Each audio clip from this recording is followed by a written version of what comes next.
Oh, ladies and gentlemen, we are live here with another Dirtbagz podcast.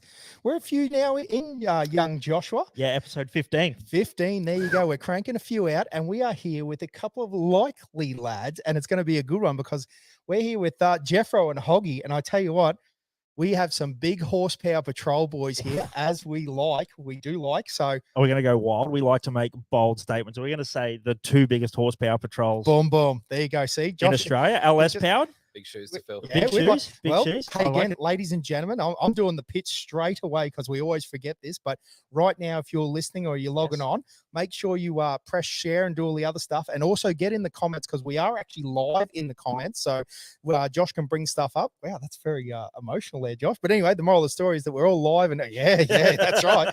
And so get on and get in the comments and have a chat and share and make sure you tell your mates to have a listen along because we're going to be live for hour or so chatting to these legends about some of the cool things. Like, I mean, it's pretty cool. We like a lot of touring, and these guys actually drive their cars. I know, Hoggy, you probably haven't done as many Ks as you'd like to in the last little bit, but I tell you what, you have done Fraser, you have done a number of things, and I think that's something unique a little bit because a lot of the four-wheel drive scene is based around either a touring car or a performance car, whereas Jeffro, you're actually getting just dragged in as a CQ boy now. We do this a bit. There is something a bit unique in CQ about dudes driving their 600 horsepower cars. You know, it's something that's probably not as common. It's getting more common now with the WA boys. And actually, let's just kick it straight off. Jeffro, we want to know a little bit of backstory, and Hoggy will catch up with you too. But you mentioned before that you're actually, we are ready to go. I like this. So, but you did mention before that you actually started off as a New South Wales boy, because I must admit, I assumed you're born and bred WA from the sand dunes over drinking there. emu export. Exactly. But I'm told that that's not true. And I actually told that you know someone that we know quite well in the form of young Brycey Chapman. Yeah, so bit of a Mexican when it comes to WA. Moved to WA from Tamworth, New South Wales. Grew up in Tamworth and got into motorsport and building engines, and started building engines for Bryce in his drift car, and the story goes. So that's crazy, man. Like, what a small world that motorsport is. Yeah, that happens to be. Yeah, you just dropped it. Even before, we didn't realize until now we were getting ready to record this, and you said that you happen to know old Brycey, mate. And apparently hasn't changed a bit. Was an absolute weapon. Back then, still an absolute weapon. I haven't seen him for a couple of years, but yeah, he was always a weapon. Yes. So, but to the actual first off-road thing I actually ever went for a ride in was Bruce and Bryce's in the champion in the Jimco. That is the first car you got to ride in off-road. 100%. I tell you what, that thing is a magnificent car. Yeah. Josh and I have always talked about it. Like, those Jimco champions are one of the ones that I'd really love to have a drive of because they're just so big. They're think dominant. Like, I think given Brycey's the right combo to be. Brycey, if you listen to us right now, mate, get Jeffro on. He'll build you a new motor for that. No, I'm sure they've got good motor guys, but build something real cranky and run it think, because that car is a big whoop destroyer, and Brycey's a great driver. So, but mate, let me know because I'm interested. So you say you brushed over it. I love how people in the podcast brush over. When you say you started building motors, talk to us. How did that start? Are you an apprentice mechanic? Is it or you just decided you wanted to start building them? Or yeah, so I was lucky enough to get an apprenticeship with a engine guy in town. His name was Brian McCosker, and he built just methanol engines basically, and we did a bit of other stuff as well. And that's how I got my taste, I suppose, for building engines, and that guy taught me a lot. So sorry, mate. Again, I like to ask a lot of questions. When you say methanol motors, are we talking drag cars or speedway motors? Because I know methanol was quite dominant in speedway as well for a long period of time, isn't it? It probably still is, as far as I know. Yeah, so predominantly they were boat motors, circuit boat motors. There you go. So Brian's personal boat was 2,000 horsepower, small block shed. Yep. But further to that, we did, drag. We had some drag customers as well, some sprint car customers, mostly V8 stuff. Sort of. You can see why, but we did a bit of Jap import stuff as well, and just got a few good variety machining. So I'm a machinist by trade, And basically at the time there was no engine reconditioning specific trade. It was just you're going to be a machinist. So yeah, got the machinist trade, got the engine experience, and then went on from there to do aviation engines. Oh wow. I did that for 18 months, and then that's I went into mining after that and just did mining, machining, and now I'm doing line boring. So I was going to ask you, and your day job is in the mining sector over in WA? yeah, so I'm self-employed with a little line boring truck, and just cruise around and bore holes where I can. Yep, fair enough. I like that. No, that's very interesting, because the reason that I asked that specifically is that whilst an engine is an engine for a lot of guys, and in case you don't know, Hoggy builds motors as well. So like there's a bit of a hey Josh, you and I build motors too, and they blow up pretty quick. So no, we try to build motors. We've got a shed not unlike this, and it's interesting, some of our motor builds. Fans, but we're not that flash. No. Don't know any good electricians. Say no good lecky. No, but what's interesting there is you're talking about boats and the loading, and I think that's prevalent with respect to building four-wheel drive motors as well. Like, that loading side of things is often very different with respect to tuning, with respect to performance. We see it quite a bit where in the off-road scene, I'm now talking like the Australian Championship stuff, a lot of the guys that are good at tuning that off-road is a bit different to who tunes the performance stuff. Like a lot of guys can get a big load of horsepower out of a motor, but they're not very, how do I say this? They're not fueled right under performance, like, under that load situation. And we see guys struggling with motors with that. And it's interesting because I do feel that that's something that the boat guys are very good at, because that boat is loaded. I mean, anyone that knows anything about boats pushing through water, they struggle, don't they? 3,000 RPM, it may as well be at, towing a caravan like a four-wheel drive. So, absolutely. And there's a prop that's always in the water. You're never coasting. That's right. So, the boat and motors are built heavy duty, I suppose. Yeah, and that's interesting that it's that's your background, and with that machinery gear and that as well. Yeah, for sure. It was a good thing, and I'm glad that I got the start and building motors, because I still do a few on the side now, just for sort of close people, but otherwise I'd prefer to do line boring. Yeah, and go and party on the weekend. Yeah, that's exactly. right. No, that makes sense. And so, Hoggy, you're actually an interesting story too, because I mean, you started off, and we're on the right track, Hastings Deering, you did all that sort of side of things. Yep. Then you started building your own stuff, and now you've sort of moved into a position where you've built quite a few motors now for a number of customers. Yeah. So are we using the word customers or mates, or what do you want to? It's usually, with a recommendation. So a friend, someone says, I know someone, and that's how it sort of kicks off. But did 7 years, just over 7 years at Hastings. Had to rebuild my own engines over the time, and then realized, money's tight and I need to make some money so I can build cars. So started doing some cash jobs on the side, and that's pretty much how I've paid for invoice jobs. If the HO is listening, 100% all invoiced. Yes. I love it. Well, and a bit of history behind your car, mate. I mean, you've had it for quite a period of time now, haven't you? It's seen a number of different variants. Yeah, I had it nearly 10 years now. This would be the third full, I wouldn't call it a ground up rebuild, but third full redo. So fresh engine, changing it up, and every time it's just more fun. Yeah. So, I've seen you joking on Facey about it being a 50-footer, but it's really not. It's a very clean GQ shorty in the overall. And I love the panel look. Like, I mean, that's something quite unique around here, and it's a good look. It really looks crisp in the white, mate. I'm not just talking it up. I've always liked your car. It's good. I see all the little imperfections and things when you look at it. So to me, it's good from far from good. But it's it's nice to drive, nice to look at. So it's enjoyable. And obviously you went away from, because it was a TB42 car to start off with, wasn't it? Well, that's what the car was when it came from the factory or the dealer or whatever down Sunshine Coast Motors. But the person I bought it off had actually put a 6-litre in it. Gotcha. I'd already had the iron block in it, and I knew that was the base that I needed to, chase the big boost down the track, whether it was going to be 3 years or 5 years or like it is now, nearly 10 years down the track. I knew that I needed that block to make it happen. So. Also, that's interesting. So from the very start, it's not like build it up. You actually had this plan. You had a vision in your head of what you wanted it. Yep. Yeah. Always wanted to do the boosted thing. So my older brother's into cars and stuff, and sort of seeing him progress through it. He's trying to build, twin turbo LS and that sort of stuff. I thought, I need to do that. That's what I want to do. Yeah. So, no, it's very cool. And again, anyone on the socials and that, mate, shout it out. It's Hog with a double G Motorsport, isn't it? It's Pig Motorsport. Pig. Yeah. Oh, no, sorry. I always do that. Yeah. No, So. I knew that. I wrote it the other day and I was laughing because I knew that's what it was. But Pig. And again, get on Instagram and have a look, because it's again, for a four-wheel drive, I understand it's not a show car. You come from a performance car scene. So, but as far as four-wheel drive go, it's clean. The work underneath, beautiful. All done by or in-house or? It was sort of a few different stages. So a lot of it started off, like majority of the cars built by Harley. So Harley now works for Waltech or his own business. Yes. But it was through a few different stages. So I started with Fatty.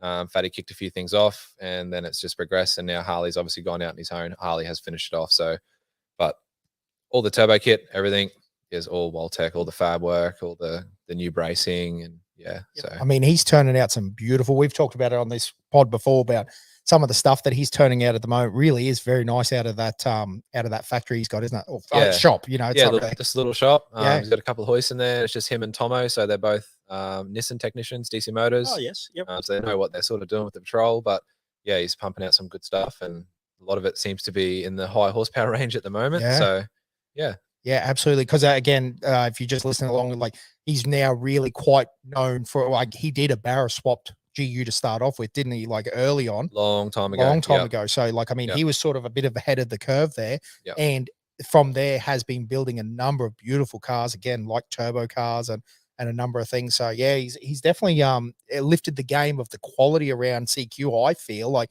because people are now expecting the quality to step up. You know, those stainless manifolds, all the wraps. Yeah, he's doing little a nice fancy job. bits and pieces. It is very nice compared to what. Yeah. Oh, stuff that I'm throwing out there with about. We were talking before about Russ Mason and what a weapon that dude was. But man, Mason is a legend, and I love the dude. But if he could find a bit of tube out the back and weld it to a manifold, that's what he was doing. Yeah, yeah. And I'm cool with that, because he just made what he had. I mean, this dude. Do you know much about Mason and some of his antics? And like, I got on the piss with Mason on Friday. So yeah, yeah. Like, it was not uncommon in the day that he'd like pull a motor apart that was like a broken 4.2 to find rods, and like he'd straighten one to get two and make good bearings. Good bearings, Yep, exactly. yep. I know he's changed a bit now. He's got a lot like, but back in the day, that he was next level weapon. Like, yeah, still next level. Yeah, yeah. Oh yeah, there was some gold things, slowed but like not even to do with motors. Like I remember we did the CQ3 car comp with him, and we were packing on the car, getting like gear ready for like, and he got because he wanted to carry like 2 or 3 rags. So he got rags out, and he's like standing in the back of his car, and he's like, we're like, what are you doing, mate? He's like, oh, I'm trying to work out which is the lightest rag to put in his car so that he wouldn't, he'd have less weight in his car. And then he was like so concerned about like weight all the time that we actually ran out of fuel doing the GPS challenge because he didn't have it. So we had to tow him around for like half of this GPS challenge because he was just. But yeah, the light and rags was the one that got me. But he's still a legend. Like, Yeah, I've never seen anyone that can tow a trailer to cliffhanger, come second, and then I know that wasn't quite the story, but he went on tour straight after, wasn't it? Remember, he went to the Cape, or he went somewhere else straight after. Like, he's a lunatic, and yeah, in a good way. I heard this cliffhanger story on Friday, actually. Yeah. Oh yeah. I don't know the details, but it was a good one. Oh yeah. No, he's a madman. He's a weapon. Like, even down to like they had to convince him. So the story originally was that he was driving there with a trailer and then Kingy, you know, like King's Transport, they ended up hooking him up with a deal to go because Greg was going in his turbo ute and all that sort of stuff. So they said, don't drive it. Like, but he dead set wanted to drive it with a trailer, race the whole weekend. He would have come, well, he did come second, but he would have come second anyway. Yeah, he's a man on a mission for sure. And that's a car that then, as I said, he jumped in and went touring up north. And that's crazy. I mean, it's been to Tasmania, it's been anywhere. Yep. And I'll tell you what, that leads us into something I did want to talk to both of you guys, but particularly Jeffro. Like, you're now doing a lot. Well, let's take a step back. Sorry, I'm jumping through. But so you ended up going away. You went over to Linebore in WA, and then you've built yourself a GU. In that order? Basically, yeah. Yep. I built a GQ and stepped on from that. It was an LS GQ. It was pretty tidy. Toured to Kununurra with that from Perth and back. And yeah, it was a good thing, but bought an ex-Avis hire car, which was the whiny wagon. Put all the GQ running gear in it, and eventually just progressed. And I suppose it all started when my mate Toby said, "Oh, I work at this wicked shop, Street Build. I'll get you a supercharger." And I was like, "No, I don't want one, man, because that means I'm going to have to fix the diffs every second day and the gearbox." And anyways, all good. 3 weeks passed, and then he's like, "Oh, hey man, I got that supercharger for you." So I'm like, oh, Yes, you do. it's too good to be true, mate. Yeah. Like, you know, I obviously still pay for it and everything. And then that's where the whole supercharged 6-litre thing started. And it's just been a progression of me learning how to build shit to last behind it, basically. And there's been a few negative experiences, but you can always turn that around and say that's a learning experience, you know, and there's been heaps of that. So it's really grateful for all that to happen, to be honest. No, that's awesome. No, because I think what's crazy is that, again, probably for anyone in WA, like to get anywhere is a long distance, isn't it? So you've got to build them so that they can be driven to get to the dunes. I mean, the dunes aren't just on the edge of Perth. You've got to travel and there's an abundance of dunes. Like basically Western Australia is a sand dune. It's all sand. Perth's all sand, and there is literally dunes 20 minutes from 20 minutes from my old house. Yeah, that's pretty good. There's a lot just north of Perth, probably half an hour north of Joondalup for any Perth listeners, if there is any. But yeah, there's also a lot down south as well. But the coast, there's a lot. Yeah, there's a lot. And like the Five Rocks here is exceptional. Yes, it really is. But I feel like WA has 10 versions of that. Yeah. But yeah, Five Rocks is wicked. It's epic. Just you only look at some of that footage from around Esperance and stuff like that, where what was the four drive event they did over there? Yeah, I know exactly what Iron Man, whatever it was, Iron Man challenge. Yeah, but man, some of the footage from those Esperance dunes, it just looks epic. Yeah, like, it looks like that's right. Like it'd be one of those weird ones where you'd be like doing the event, you'd be like, I actually just want to pull up and camp here.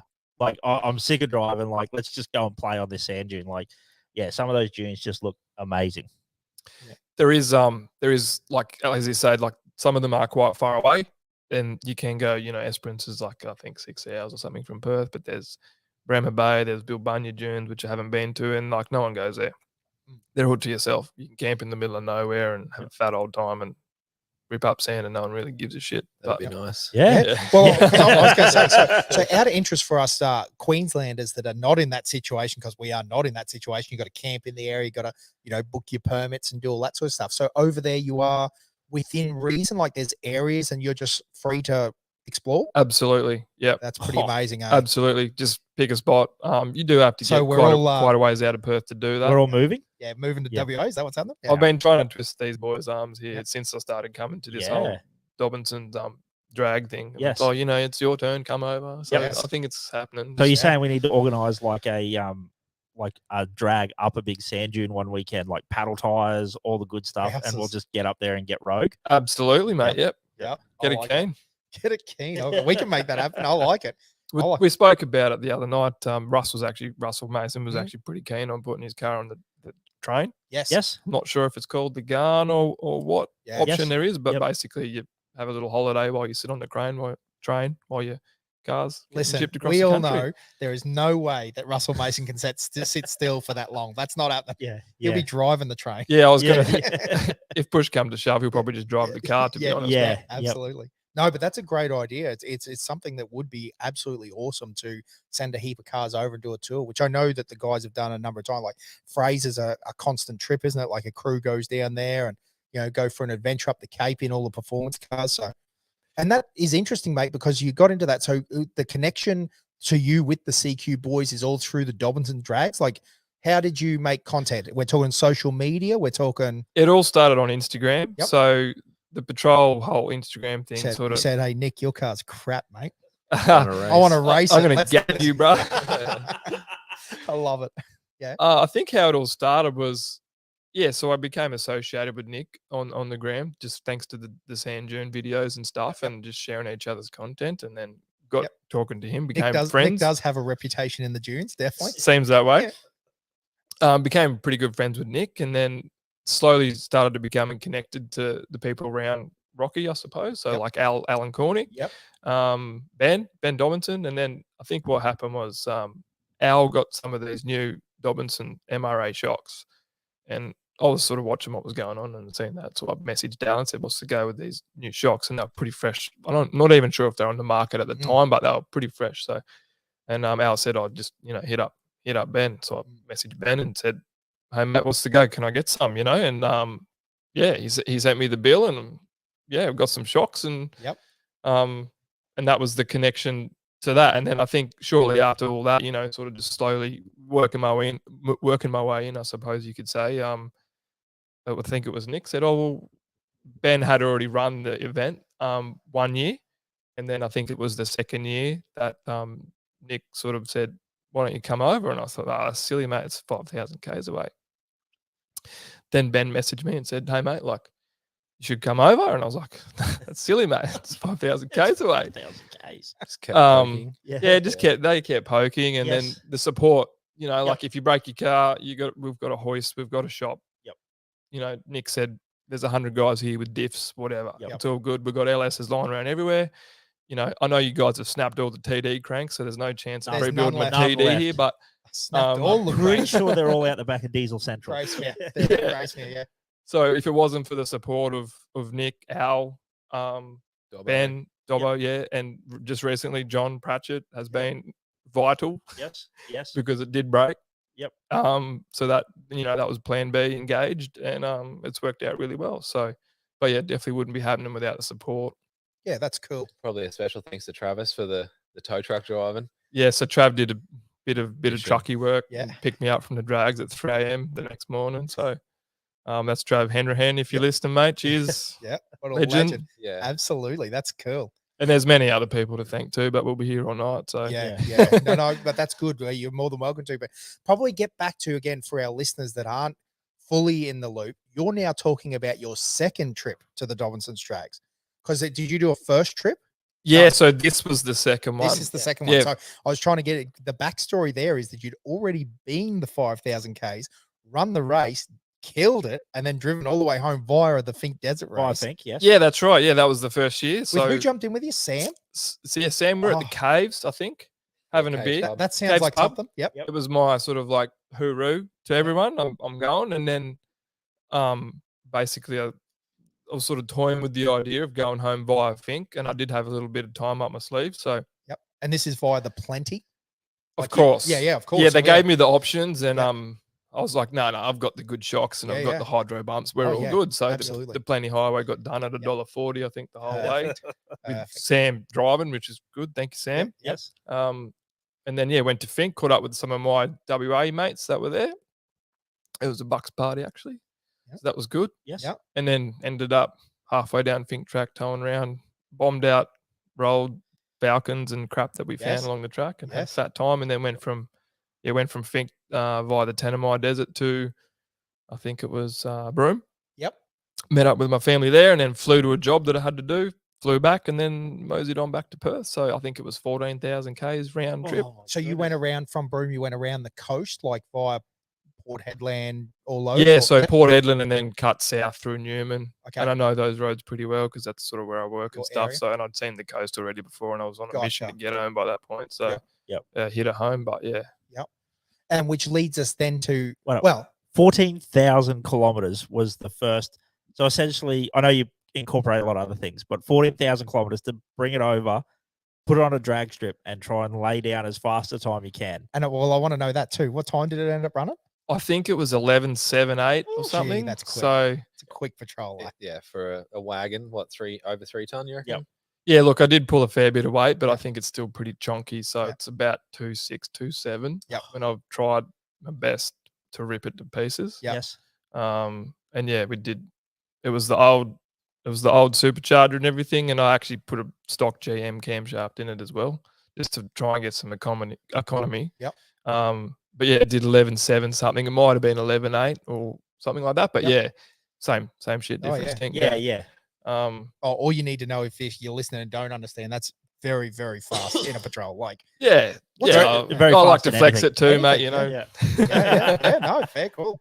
Yeah, and so because I wanted to ask, and what about, or maybe I shouldn't ask this question, but can you give us like rough fuel economy numbers? Do you have a rough idea of what sort of liters per 100 it was doing, or? Yeah, look, it's on the highway. It's actually not too bad. Yeah. I did a bunch of messing around with pulling belts off superchargers and opening the bypass valves and all this crap, so it's not coming up to boost up hills and all this stuff. Didn't really notice a huge amount of difference. Put the belt back on. I've got this fancy Holly dash and just got all the numbers, all the letters, injected duty cycle, AFRs. I was running it lean. I was running it rich. I was sending the timing to the moon, playing with injection timing, which on a petrol's not really, looked at. I know on a diesel it's pretty critical, but yeah, messed around with a heap of stuff and didn't really find a trend that was particularly good or better. So I just went back to basics, put it back how it was, and behind a B double or whatever, you'd get 14 litres per 100. That's pretty good. Probably even better, but that was too slow. So yeah, sitting on $1.10, torque converter locked, you sort of get 17, 18 litres per 100. But if you average that out on all the other stuff, you're averaging I think 20 litres per 100. Yep. But still, I'm well known for my Toyota hate around here. But like a V8 Cruiser is only doing 16, 17 at best anyway. So you're in that ballpark and you've got an 11.7 car. Like for the power that's level, pretty darn cool. impressive. That's it's pretty awesome, darn mate. impressive. Yeah. It's not bad. Like I had the 4 slicks on the roof, and like Oh, really? Yeah, on so the roof. I had to drag the 2 or 4, I can't remember, but I put them on the roof.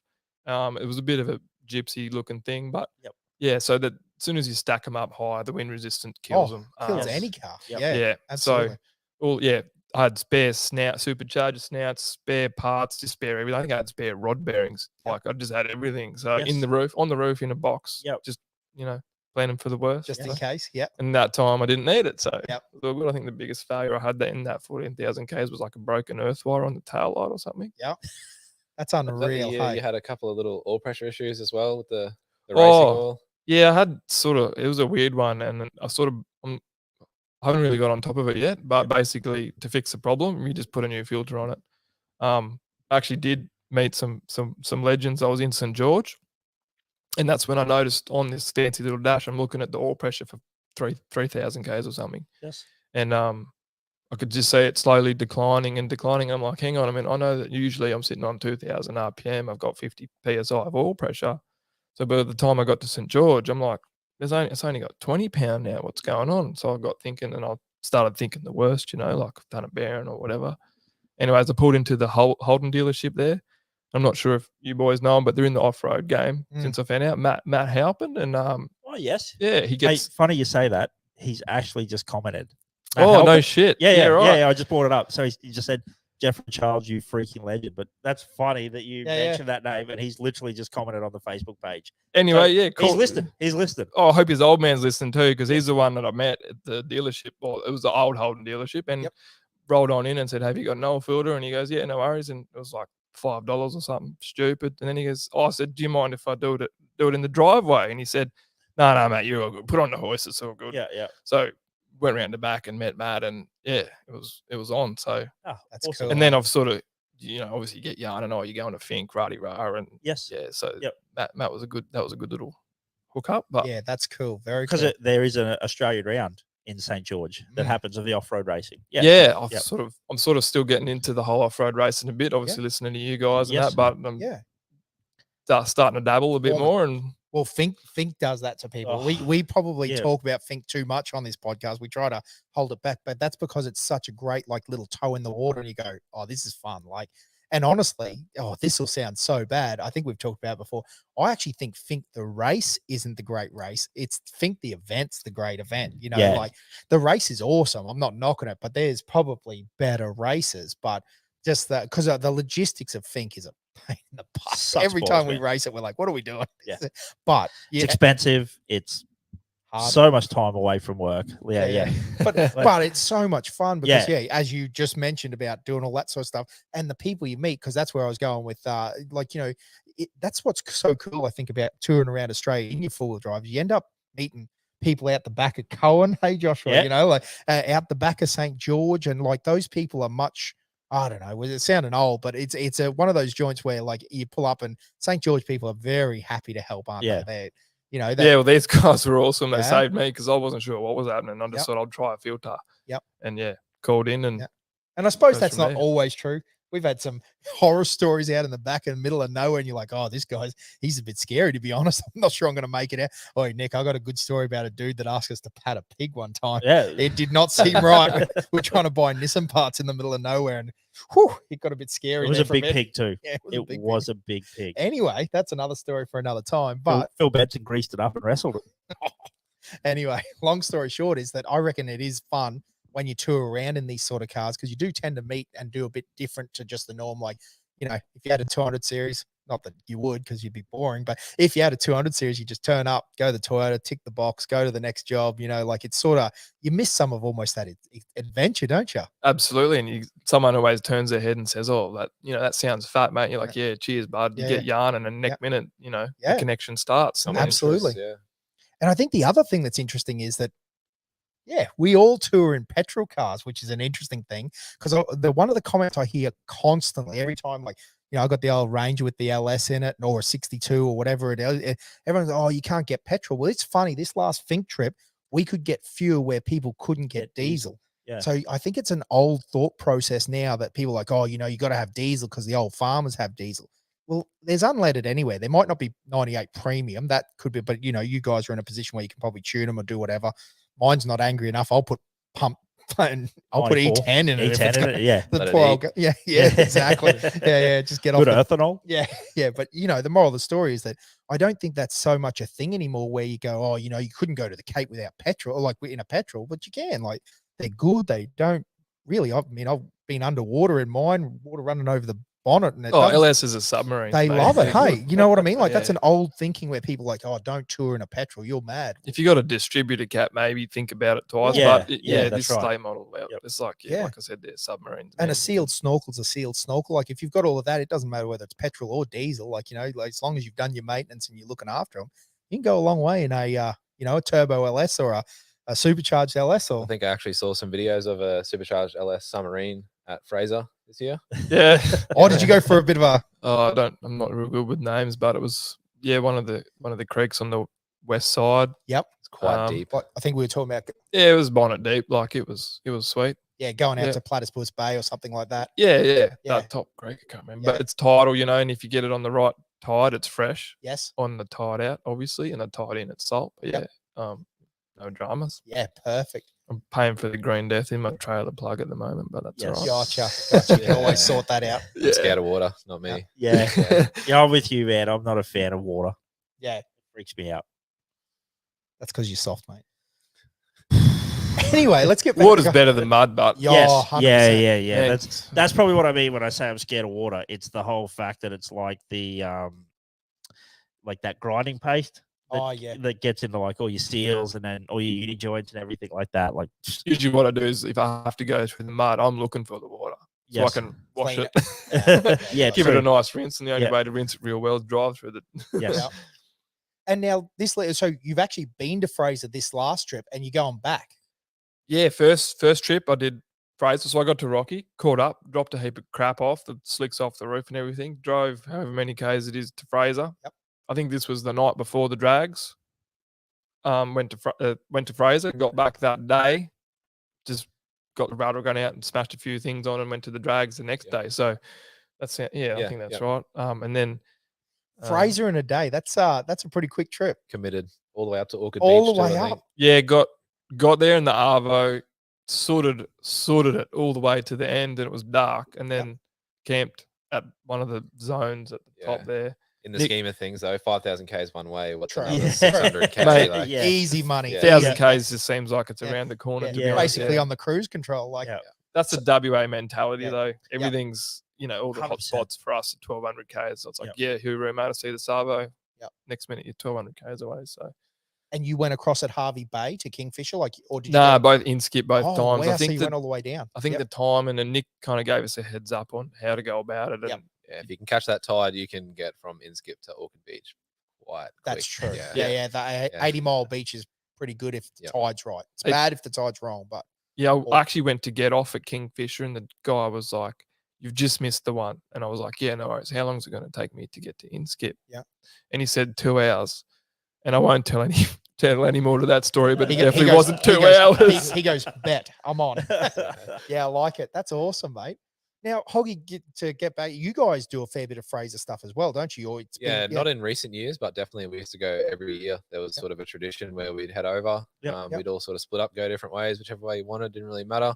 All link up the top towards Orchid Beach somewhere, and rent a house, spend a week, whatever it'd be, break parts, get stuff on the ferry over, and just keep going, having some fun. So yeah, that's cool. Yeah. So you haven't had it over since being turbocharged? Not since being turbocharged. Would have been nice to go this year, but it was just too much of a push trying to get it ready. So like in between Rocky Nuts and then Dobbo's Drags, had a few little teething issues that I had to sort out, and it just didn't line up. So yeah. Oh, that's cool. But you've got a few trips planned? Like you got a few things where you're going to go a bit further? For me, honestly, I want to go WA next year. So we've been talking about save it. up for that, mate. Yeah. Forfeit all those Fraser trips. Yeah. Save up for a big one. Have some real fun in the jeans where, cut a bit loose. Got a set of paddles lined up? No, Do you have paddles? I know a guy Yeah, who I've still does. got them. I've still got them. Look, they're not ideal, but they work. Yeah. They're like small and all that. But, maybe we'll get some real ones too. Out of interest, did they make they made a noticeable difference? Like, there's pre-paddles and paddles, or so the thing is, because there's no grooves sideways, like there's only grooves sideways, the paddles go sideways. They're not longitudinal on the tire. So when you go sideways, they flick you sideways real fast. Gotcha. But once it hooks, it's fast, man. Yeah, that's it's like cool. like holy. Whereas on the mud tires, it's nothing. But the paddles, when you drop the trans brake, it digs a bit of a hole. But then once it's doing its thing and it's where it wants to be, it's fast. It's actually like holy shit. Touching on that though, but you're predominantly two-wheel drive, aren't you? Over in WA, where you got the paddles on. That's right. Yeah. So if you get the right tires with grooves crossing over, you put 4 of them on. And then it's faster. That's what that's what the Arabs are doing. Yes. So they've got the real deal going on, all that shit they do, and is with the good tires at the right size and everything. And the tires that I've got would just sort of like, someone just had them and wanted. Well, because I was interested in that. Someone just had them, so they were in WA. It's not like you got them from somewhere. Yeah. So it was just funny. So a bloke called Matt Kenyon had them, and he walked in to my mate and said, "I've got these paddles. Do you know anyone that would want them?" And my mate Toby, the same guy that I know a bloke, hooked me up with this supercharger. Yes. Says, "Do you want these paddles?" Old mate Matt just walked in with it, and I was like, "Abso-fucking-lutely." Yes. And next minute we're putting paddles on. I had no idea what to expect. I think the first time we went out, read few internet forums, and it said something like, 15 pound. Yep. But I think that's for a sand buggy, which is really quite light. Yep. So the first thing that happened was, all good. Put the tires on, 15 pound, happy days. Give it a stab, and it just spun in the rims. Spun the rim in the tire. Heaps of smoke, and I was like, "Where's this smoke coming from?" And then the bead was all melted and shit. So went to 20, still spun them. Went to 30, still spun them. Went to 40, they hung on. Wow. Yeah, so they're like a 10-inch wide rim, 15-inch rim, 10-inch wide, but they just spun. So 40 pound, all good, which obviously not ideal, but works. And then took them home and put weld-on bead locks on them, sorted them out. But I think if you want to do it proper, 4 of them, the right kind and style, and then we're on. Do you now run them down at 15? Nah, I still want a bit of safety. The bead lock, obviously it clamps the tire, but I still run them. But I haven't really done that much of it, to be honest. Those few videos, I've only done 1 or 2 sessions, I think, with them. But we now they've got 1,000 horsepower. Pretty itching to get out there. So those videos were on a lower performance setting. Yeah, I think 7. It's just a measly. There's so many transitions of this car. Like it's been on the dyno a bunch of times. I think the first time it went on, it was 600. Next time it went on, it was 789. Then the next time was 805, and then the next time was 875. Just testing out this blower porting and shit that I do. Just testing the progression, make sure I'm going the right direction. Yes. And so it's been a few, but I think it was about 700, 800. Yeah, somewhere in there. Yeah. Beautiful. Enough to party. Yeah, enough to party. Enough to party. It's good. My name's Rod, and I like to party. Yeah. And I like to jump around a bit, but so the other thing that you're pretty well known for, I think, is the flame tune as well, like shooting flames out the tailpipe. Is that just a standard tune, or that's a little bit something spicy you got going on? Yeah, look, there's a few things going on, but my tuner just absolutely hates me, and anyone that builds motors hates me because it's just wrong. There's nothing better than flames coming out your tailpipe to test every bit. Yeah, it's shit. It's not good for anything. Gotcha. And then I get a lot of messages. How do I make it do it? And I'm like, how much money have you got, mate? Because it's how good are you at rebuilding motors? And like I've been pretty lucky. My thing's held together, but I have spat push rods out. Yeah, gotcha. Just taken that little flame Boyd tune too far. Yes, and then I've spat rockers and done shit. Nothing major, but yeah, Kent Battle's listening right now. He loves a flamboy tune. He does as well. love a flame He tune. does. Yep. I mean, there's a few things you can do, but basically retard the time and add fuel. That's all you need to do. Yep. Beautiful. Well, it is a good look in the dunes anyway. We're going to see it on yours soon, Hoggy. I don't know. As an engine builder, it kind of makes me cringe a little inside. But Thinking about exhaust valves crying. Yeah. I do want to get a 2-step going. That'd be nice. Yes. Get a bit of boost on the line. But yeah, I think I'll leave the fire starting to Jeffro. Yes. That's right. I forgot about that. Yes, very good. That is funny as. No, awesome. So, well, let's run through your combos. I want to hear both. But so at the moment, yours is a 6-liter as well, iron block. No, LS3 block. Yep. LS3 crank. Oh, okay. Yep. Just some Cali's Comstar rods. Yep. And some Marley pistons. They're not the Gucci heavy duty forged pistons. I think they're 4032 for the tech heads. Then 2618 is the real good forged stuff for abuse. But but they're doing the job. Yep. I've bent rods in it. Pistons still in there. Yep. Like as in bent a rod, pulled that piston and rod out, reused the piston, and put a new rod in. Still good. Yeah, it's done. Wrist pin. Yeah, new wrist pin because it bent that too. So I've had a few dramas just from nitrous and just playing around with stuff, basically. But basically the motor's probably now at 60,000 Ks or something. Yep. But the forged pistons, stainless steel valves, and good springs and trunnion upgrade. But it's basically just a basic built forged LS3. Yep. So stock heads on it at the moment. I ported the heads. Ported. Yep. Used to do a fair bit of doing that sort of stuff. So I just gave them a tickle, nothing major. Yep. Everyone knows that those GM LS3 heads are pretty spicy as they are. So I just, knowing that it was going to be blown, I just worked on the exhaust side a bit. And that was it. So they always like it when you force a bit of air through them too. That speeds things up, doesn't it? Yeah, that's right. If you get it out, get the air out. It's all air good. out. Yep. So yeah, other than that, it was LSA supercharger for a long time, and I did a lot of porting and messing around with that, and got really good gains in performance. And then decided I needed a bit more, so approached Hardship and got their H2650i, which is a step up. So I think the LSA is 1.9 liters in capacity. And that's a big jump. Yeah, that's a lot. And then the H2650i is 2.65 liters. Yep. But it comes with a bigger intercooler brick, bigger lid. There's a whole heap of gains because the biggest problem with spinning an LSA supercharger to the moon to make the power that it needs, like to make the 800, it's like you got to spin it at 25,000 RPM. Makes a lot of heat. Yes. And it can't keep it cold. So the biggest advantage of the Hardship is keeping the air cold whilst making 10 pound more boost. So it's just benefits all around. So that's been good. And then put that on before the last trip over. So that basically sums up the motor. Other than that, it's a 4L80, built 4L80. And there's some story behind that, but we better let Nick tell us about his about his motor. So Nick, you're running an LS combo as well. Obviously, we started with the 6-liter iron block. Yep. So iron block out of an Escalade, standard 6-liter crank, and then just a Molnar power adder rod, SRP piston, Athena firing head gasket, and then it's just a stock head with valve spring. I have not done anything to the head at all. Really? They're cathedral heads, right? Yeah, 317. They're a LS1 head.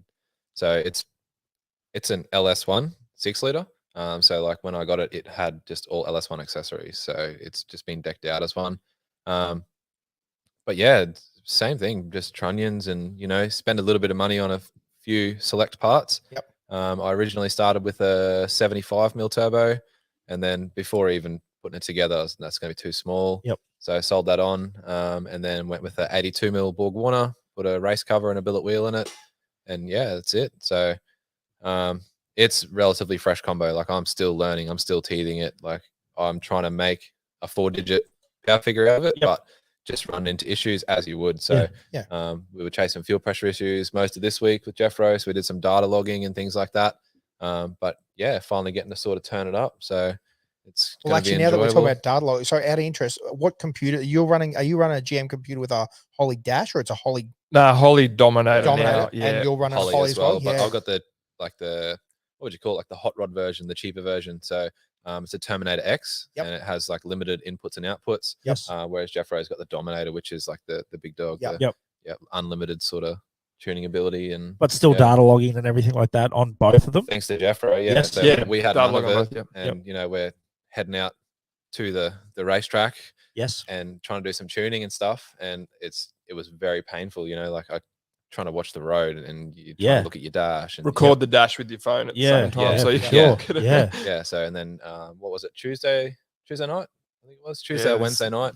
So was that you with the laptop in the story, was it? Yeah. Gotcha. Very good. Jeffro set up some data logging stuff for me. We went out and just tried to knuckle out a fuel pressure issue I had, which turned out to just be the straws in the tank are actually leaking. Like, so the clamps just, you can't do them up tight enough. So I need to try a different fitting. And so that's crazy. Hey, and it's amazing how many times you talk to people and the issues are the little things that just let you down at the end of the line. You're like, oh, I haven't got the right part. No, generally most people have pretty much the right sum of parts. It's just something little like a leak or like a. Jeffro did actually warn me about this when, like, you know, we were talking years ago about all the setups and what we're going to do and this and that. And one of the things he said was, you know, your fuel system has to be on point. Yeah. If you want to make that much power, you can't have any sort of, well, the other issue 5% here or there. It just as soon as that's what I was going to say. As soon as they dip off, the other issue is you just blow things up quick as anything. Like that's the other thing we did too. We I set up some safeties in his ECU, so he's got a few sensors, log on fuel pressure, and obviously he's got oil pressure as well. So we set up some safeties so that if it falls below X pressure at X RPM and X boost, it'll just shut it down. So hopefully brutal ignition cut, but hopefully it doesn't ever need it. But it's always good to have in the background with 100% what you do with it. So in the heat of the moment, you're not paying attention, you're not looking. Like, you can have all the warning lights and everything in the world, but and it can still go. 100%. Oh yeah, quick. Those Dominators look like a really cool thing too. Like, it's probably something that a lot of Australians haven't mucked with yet. You know, we're really, you know, Motec or Microtech or all those Haltex. Haltech's a huge one, obviously great Australian product, but the Holly stuff does seem really good. I know lots of them are the same, but you know, you can do traction control and all sorts of controls. You can do everything. Like, everything. It's more of a common. I'd say it's more common in America. Like the Holly was sort of, I could be wrong here, but I'd say it was based around the LS engine, and then they've now done like the Fords and the Mustang, you know, things like that. So Jeffro's is a little bit more expensive, but I got a terminated harness and my ECU and a little 3.5-inch screen. And delivered to my door. It was like $1,800. So do you buy that through America, or do you get them, like, is it rocketed local deal? Who's the my older brother actually bought it. So we bought 3. So at the time my dad had a Camaro with LQ9 in it, and he bought one for that. Brothers that was bought a very one for cool his car. Nova, and then we got one for mine. So I've got a bit of a deal going, but that was through Terry Singh at Paramount Performance. So, So well, Terry's actually done a few cars locally. Kenny Brown's car was an old Paramount Performance supercharged thing, and so he had a bit of remember that name? Yeah. He had that wild Commodore, didn't he? White VK or whatever it is. I think so. You know, the Brock one. Yes, the drag car. Cool car. But I think even Jeffro, you started with the Terminator X, didn't you? And then you just upgraded to the Dominator. Yeah, I did. It was a good thing. I think it sort of just, I don't know what happened. I kind of outgrew it. They didn't have a CAN-based expander for inputs and outputs. I'd already maxed it out. And I've got the 4L80, which is still auto shift, and the Terminator X Max, which I had, did the gearbox control as well, or the auto control as well. And then I'd sort of just bunch in and just went, mate, it's time you step it up. So stepped it up to the Dominator, which does the auto control as well. So yeah, it's still an automatic. You can make it manualized if you want. You just press a button on the fancy dash, and it's ratchet shifter manual. Cool. And it's just working off a standard, like your factory console with. No, I've put a ratchet shifter in there. Gotcha. Yeah, it's gangster. Yeah, cool, cool. And now you quickly brushed over that you'd sprayed it with some gas as well. Is that still something you're doing on it, or? Just had a bottle laying around. There's just so much going on with this thing, man. It's like it's 11.2 to 1. It's a high compression motor. That's a lot for for a boosted motor. And I'm running like boost you're running as well. And now it's got 26 psi up it. It's there's a It's lot mental. going on, man. That's where the whole tuning thing, and it's not me. It's my tuner. I just sort of fiddle with dumb shit like making flames and stuff. But and he gets angry. Yeah, he cringes, man. But so I've just had a brain fart. Oh, we're just talking about spraying it with. Oh yeah, the nitrous. Yeah, so I don't know. Like, it's possible, which like the tuner's keen. Yep. But it doesn't. You know, I've got my 4 digits too. Yes. Yeah. So it does need a rebuild. The motor is sort of like, it's 60,000 K old. Is that what you're yeah, saying? it's all good. It still holds pressure and it still doesn't leak and it's all good. But I know that those poor little balls and those poor little pistons are not round anymore. Yeah. And yeah, so maybe when I build the next one, I'll build it with a bit less spice and then we'll put a 300 shot on top of it. I don't know. See how we go. Yep. Make it a bit more day-to-day friendly. I mean, it's day-to-day. Like when I did the Tenamai track, which is like 1,000 Ks of corrugations, you can only get, I've stopped in at Yundamu, which is a little community there, and they've just got Opal fuel. So topped it up with Opal fuel, and it ran on Opal fuel, man. It's sweet. Yeah, wow. I still pumped across there at light speed. Like I've got a button on my dash which pulls timing. Yes. So I can pull 3 degrees of timing, or I can pull 5 degrees of timing, or if I press both of them on the digital dash, I'll pull 8 degrees of timing. Yes. So I can be hauling ass on Opal fuel. Yeah. And everyone carries on about it, says you can't do it. I had no dramas whatsoever. Yep. Obviously there's a bit of technology involved. Opal fuel is just crappy fuel. Yeah, like it's 91. So it's or you're talking about like just fuel that's been sitting out in the Opal fields. No. So it's low aromatic fuel. So you can't sniff it. Yeah, I was gonna say I didn't know where you were going with that, Josh, but yeah, it's way too white. Yeah, so it's local fuel. Yeah. Like low aromatic is the thing. So but it's garbage we'll for your edit motor. this out later. Yeah. Pity we're live. But well, I was gonna say, in case anyone doesn't know, that's a real thing. Like, yeah. Yeah, absolutely. Fuel, it's basically base model fuel, and then it's degraded, so it doesn't have the vapor. Aroma. Yeah. Yep. And if you're cruising around anywhere, like it's any remote community, like any remote area, like Kakadu. Yep. You can. What I find funny is you can still buy a 95, but right next to it's Opal. So I don't. Yeah. See the point. But yeah, if you want to go anywhere remote, the car's got to run on shit fuel. Yep. Even Fraser, man, I think. Yeah, Fraser's terrible. The fuel over there. Yeah. The tanks are probably not great, and the truck that takes it up there is also not great. So, probably got a bit of salt water in the tank.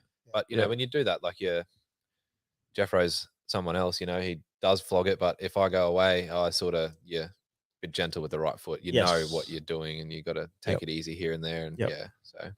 Do any of you guys use adders or anything when you're traveling like that? No. Oh, that's the other thing. When I'd put the Opal in, I did have octane boost. I just buy it by a box. Yep.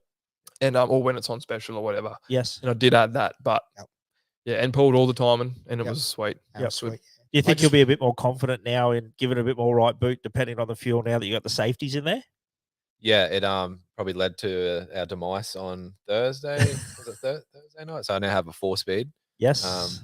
But that's inevitable. Like we knew it was coming. I actually thought it would have happened quite a long time ago. So but yeah, it was a big thing. So probably the main thing, I just hadn't even calibrated all the lights and the warning lights on the dash. So I'd put my foot flat and the whole thing would just light up. So I wasn't really looking at anything, if I'm honest, And then we've come and recalibrated it all, and now you can stay wide open. And if you see a light, you go, oh shit, you know something's wrong. Got to get out of it. So, but yeah, it'll be handy traveling around. But probably the biggest thing for me before I go back touring is I need to get a fuel gauge. So that's just so you know where you're at. As in, like, not a fuel pressure gauge, just how much fuel you've got in the tank.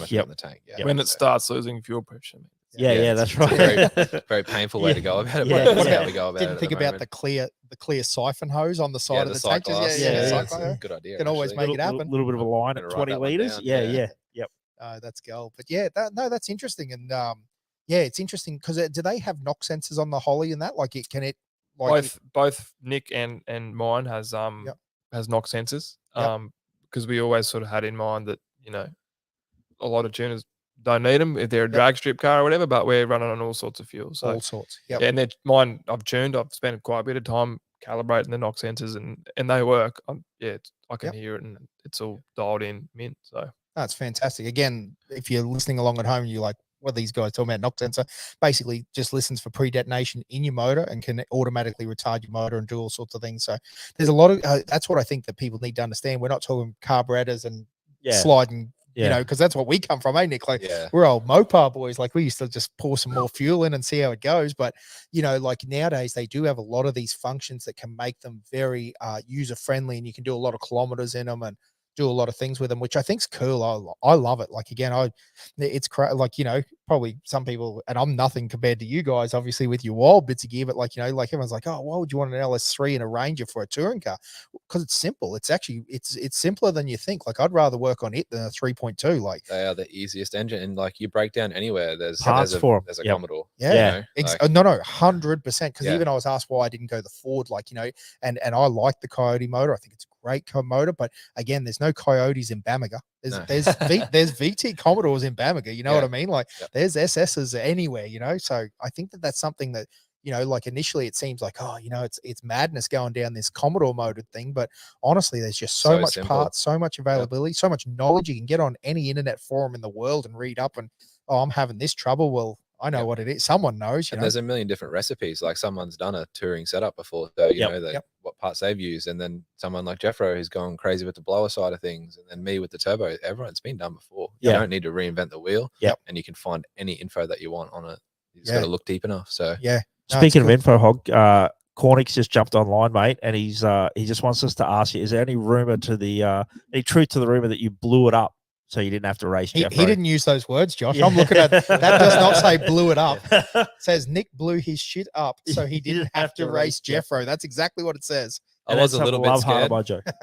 But yeah, that is kind of not true, false. But let's say yes. Yes. Yeah. Were you in the car when it broke? The hype. No. That was it was Thursday night, so I'd just been to the pub. Oh, you're out cutting lappies. Oh yeah, Out the front I guess of so.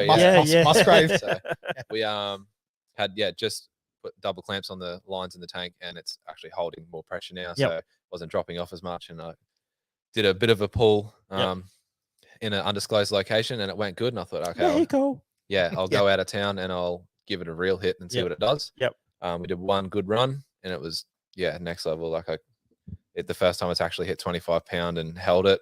And then we turned around, came back straight up, and it went first. Also went second, third, and I got to like, what was the log, 6,500? Yeah. And then it just bang, neutral. So I know what it feels like to hit the neutral. Yeah. Oh, inevitable though. Like, I've been waiting for it. I was going to say the same box has been in the car for, I think Harley built it for me nearly 7 years ago now. So we snapped an input. Been a bit rough. Actually, didn't have any dowels on the gearbox. This is a long time ago, and it just flexed a little bit.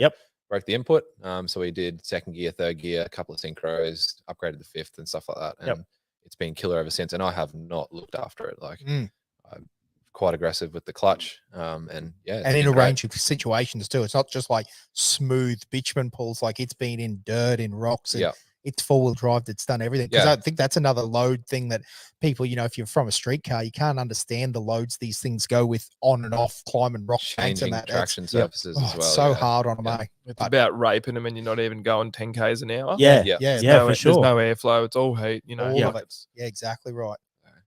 But obviously, and I mean, I already know the answer to this, but there is no thought about going auto. It's got to be a manual. I thought you were going to say. I thought you were going to go. There is no way. At the end of the day, I'm going to say no auto, just for solely the cost involved. So let's say I do an auto. What's the price of 15 GQ boxes? Yeah, exactly. So but you're saying it's cheap, is it? It is. It's not anymore actually, but COVID tax and they're kind of getting a bit rare. But for me to do an auto, I would have to reconvert the whole car. So I'd have to change up the center console stuff because all the cage is welded in and it's all welded to the floor. So I have to change all that. And then yours is all pre-mod plate, like as in it's mod plated. It's mod plated for it, so it's pre when they changed the rules. So, and then it's not just building an auto. You got to do a converter, you got to do a cooler, you've got to redo the exhaust. You have to do everything. And by the time I think that I would be happy with the setup, I'd probably spend about 20 grand. And I don't have that type of money. Am I right that just to interject there, the car is somewhat Dubai inspired as well? Yeah, definitely. Yes. Yeah, 100%. Yeah. And as far as I'm aware, they're all manuals. They're all manual cars, and they're all using the standard gearbox and stuff. Obviously, the difference there is they have the really tall, skinny tires. So whereas we're actually like, my car stays how it is. So I race Rocky Nuts, I race the drags, the drawers stay full, the big tires stay on. It's how I would get in it and drive it to the beach. And that's how I sort of want to keep it. But at the end of the day, man, you can't beat a good clutch kick. Like there's no feeling. No. I love that statement. You're right. So, something about rolling through gears. I don't like doing it in my street car, like in my work ute, but I agree. Full driving and rolling through gears is pretty fun, isn't it? Yeah, it's unreal. It is pretty difficult to drive. Like doing the slower stuff. So pre-turbo, still had, you know, very nasty NA camshaft. Yep. Did a lot of Land Cruiser Park stuff. And it was a struggle, but didn't mean you couldn't do it. Yeah, rest in peace, Land Cruiser Park. That was a really good time. They were the good days. TikTok killed Land Cruiser Park. But yeah, and then I don't honestly think that I would be able to do the Land Cruiser Mountain Park stuff with how it's set up now. Yeah. But there's nothing to say that I can't change a clutch plate out down the track and make it a bit nicer, a bit easier on the. So you're just saying the clutch is too aggressive in it right now? Like, oh yeah, yeah. So it's very aggressive. So it's locks, second rendition. Front rear locks? No, just front air locker. Yep.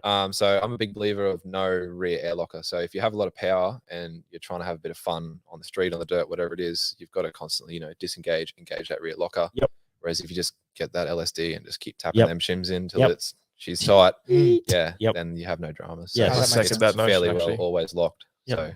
So and that way you're not, you know, breaking they have that like engagement ring on the ARB locker and they wear out and all the other problems you have. So yeah, definitely. No.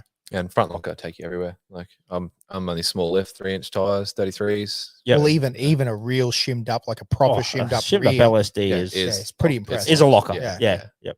So no, that's cool. I mean, and especially with the style of driving you're doing, because again, you're sort of doing more fast dune stuff and that sort of thing anyway, rather than a rock crawler per se. So yeah, these days. So I did have high aspirations. Like I really wanted to go down and do the RIP Land Cruiser Mountain Park, do the Land Cruiser Mountain Park stuff, but no more now. So I think the next step would be Glass House, but I hate mud. Yeah, there's mud there. So Western Australia.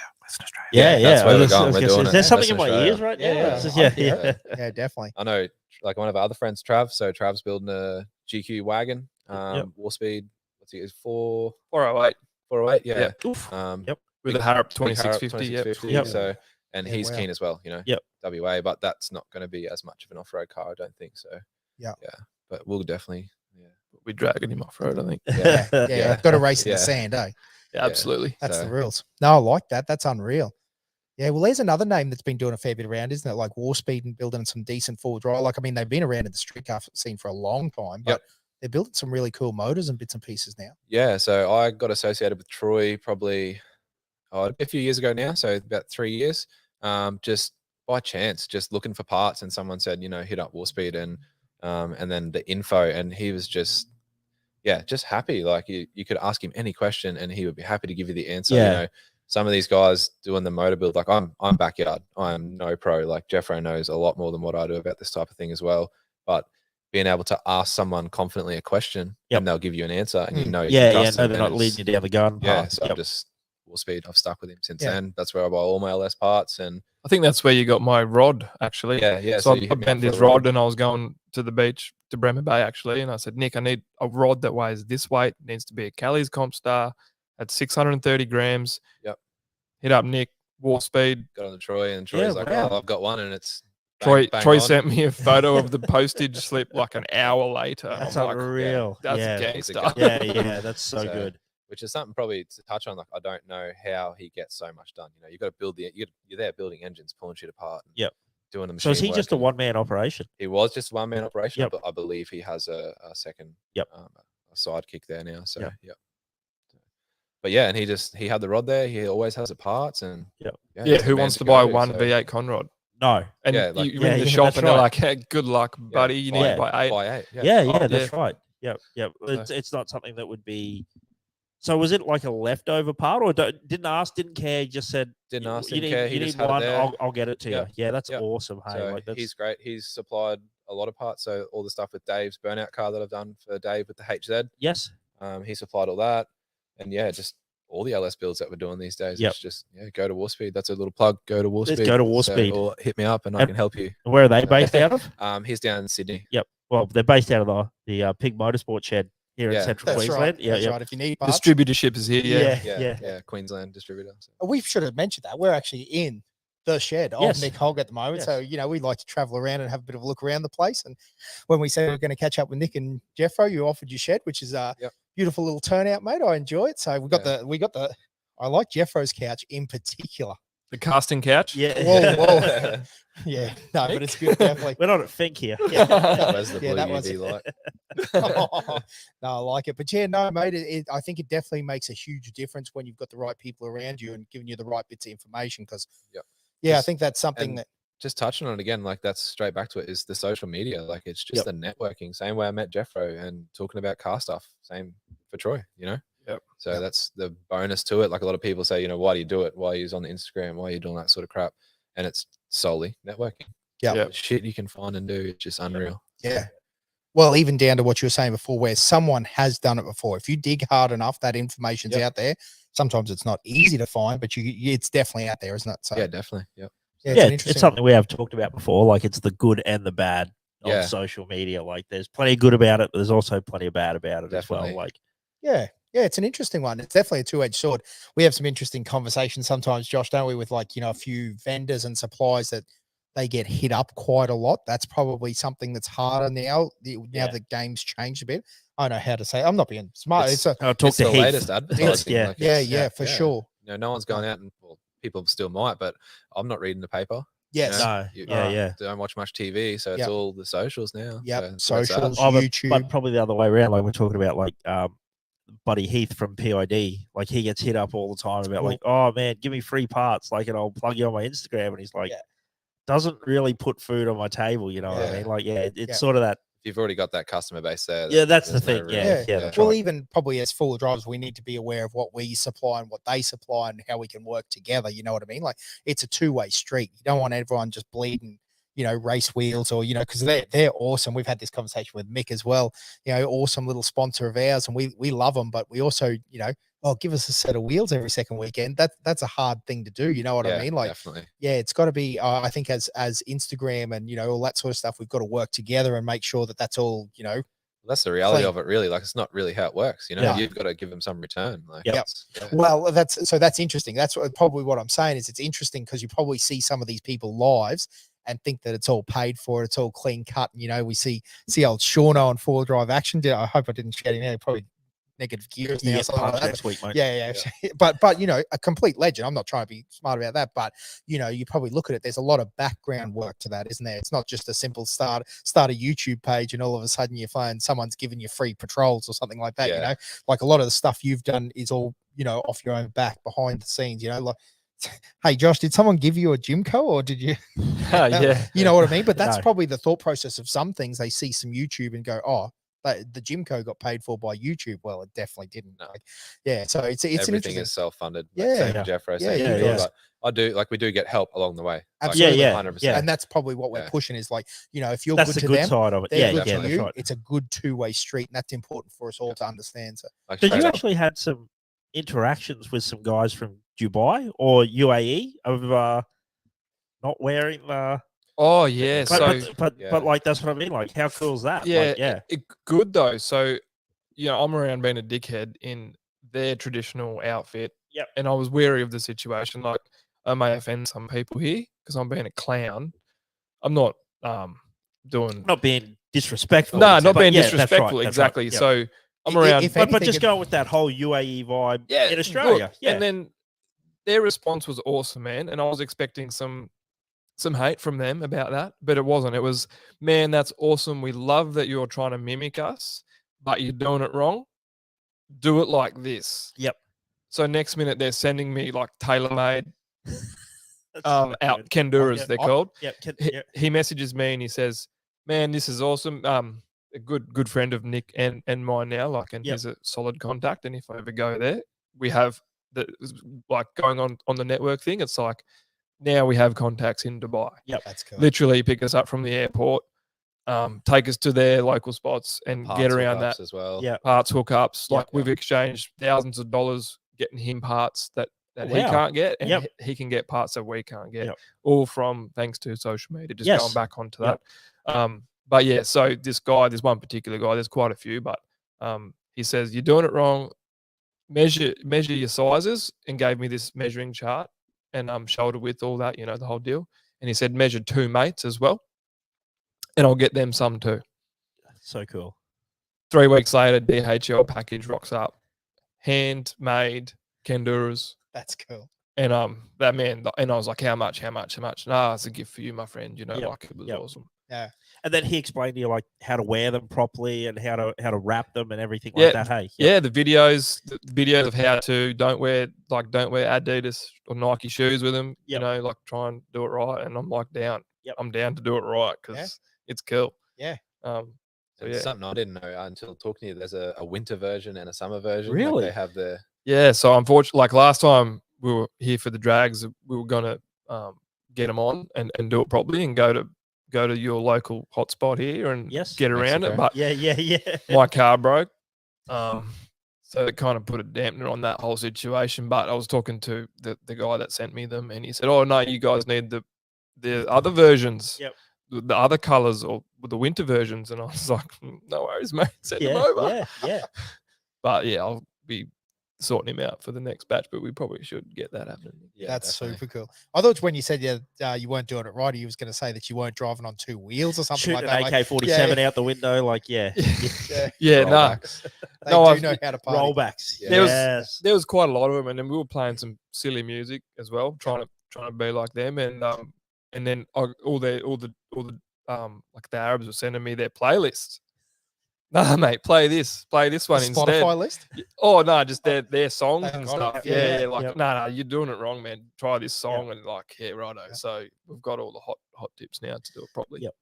Because that's a culture, man. They know how to party in cars, like, and stock cars, which is the wild bit about them. Like some of those drifts and things that they do is just next level insane. But it's a cool. They're loose, man. They're like. I honestly sometimes think they don't care if they live or die. Like, the shit they do in cars is just like. We've all seen it on the YouTube. Oh, everyone's seen it. Yeah, it's crazy. Yeah. But I suppose it's no different to like Australia as a culture. Like if you go to like a foreign country and you go to like an Australian themed restaurant, like it's nothing like what our life is here. So I guess like that's one of the cool things about social media and YouTube and stuff like that is it does definitely make the world a much smaller place. And like, good on old mate if he is listening, mad shout out. But like to see someone doing it and then be like, "Nah, man, I'll teach you about our culture and how to do it properly." And cool. There was I honestly thought there'd be quite a few taking it badly.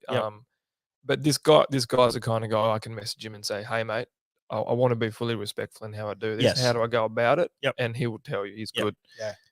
So has he got manual gearboxes on pallets, like getting shipped over for you right now? We're sort of in discussion at the moment. It's a really hard one to try and work out because they just have so many different variants. So I need to sort of find out what's going to work with my adapter and everything else. And it's not a straightforward process. And then at the end of the day, you are still taking a risk. Like, you know, while we do know this guy and he is trustworthy and reliable, it is sort of going to be hard to, you know, if something goes wrong, it's going to be hard to try and get the info at the right time.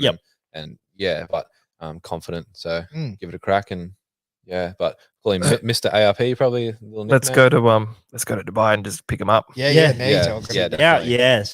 spending all your money on you, Nick. Problem solver. Well, actually, out of interest, not that we have a big fan base, but just in case, like, shout out what exactly do you need to fix your car?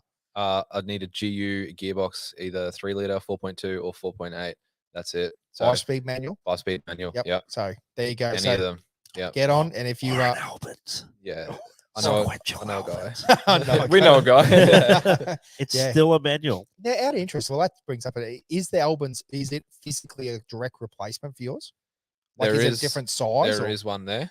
But just for cost and time frame and thing like that, it's just insane. I don't even look at it like it's not even. I think they're $26,000. Oh yeah, and are they for the sequential? And then you can do like a gear set, but problem is so many different variations. But all I really need is a second, a third, and a fourth gear because you're not going to be wide open in fifth. And when you're in first, it's going to spin the tires anyway, or it's such a short gear, so that torque is different.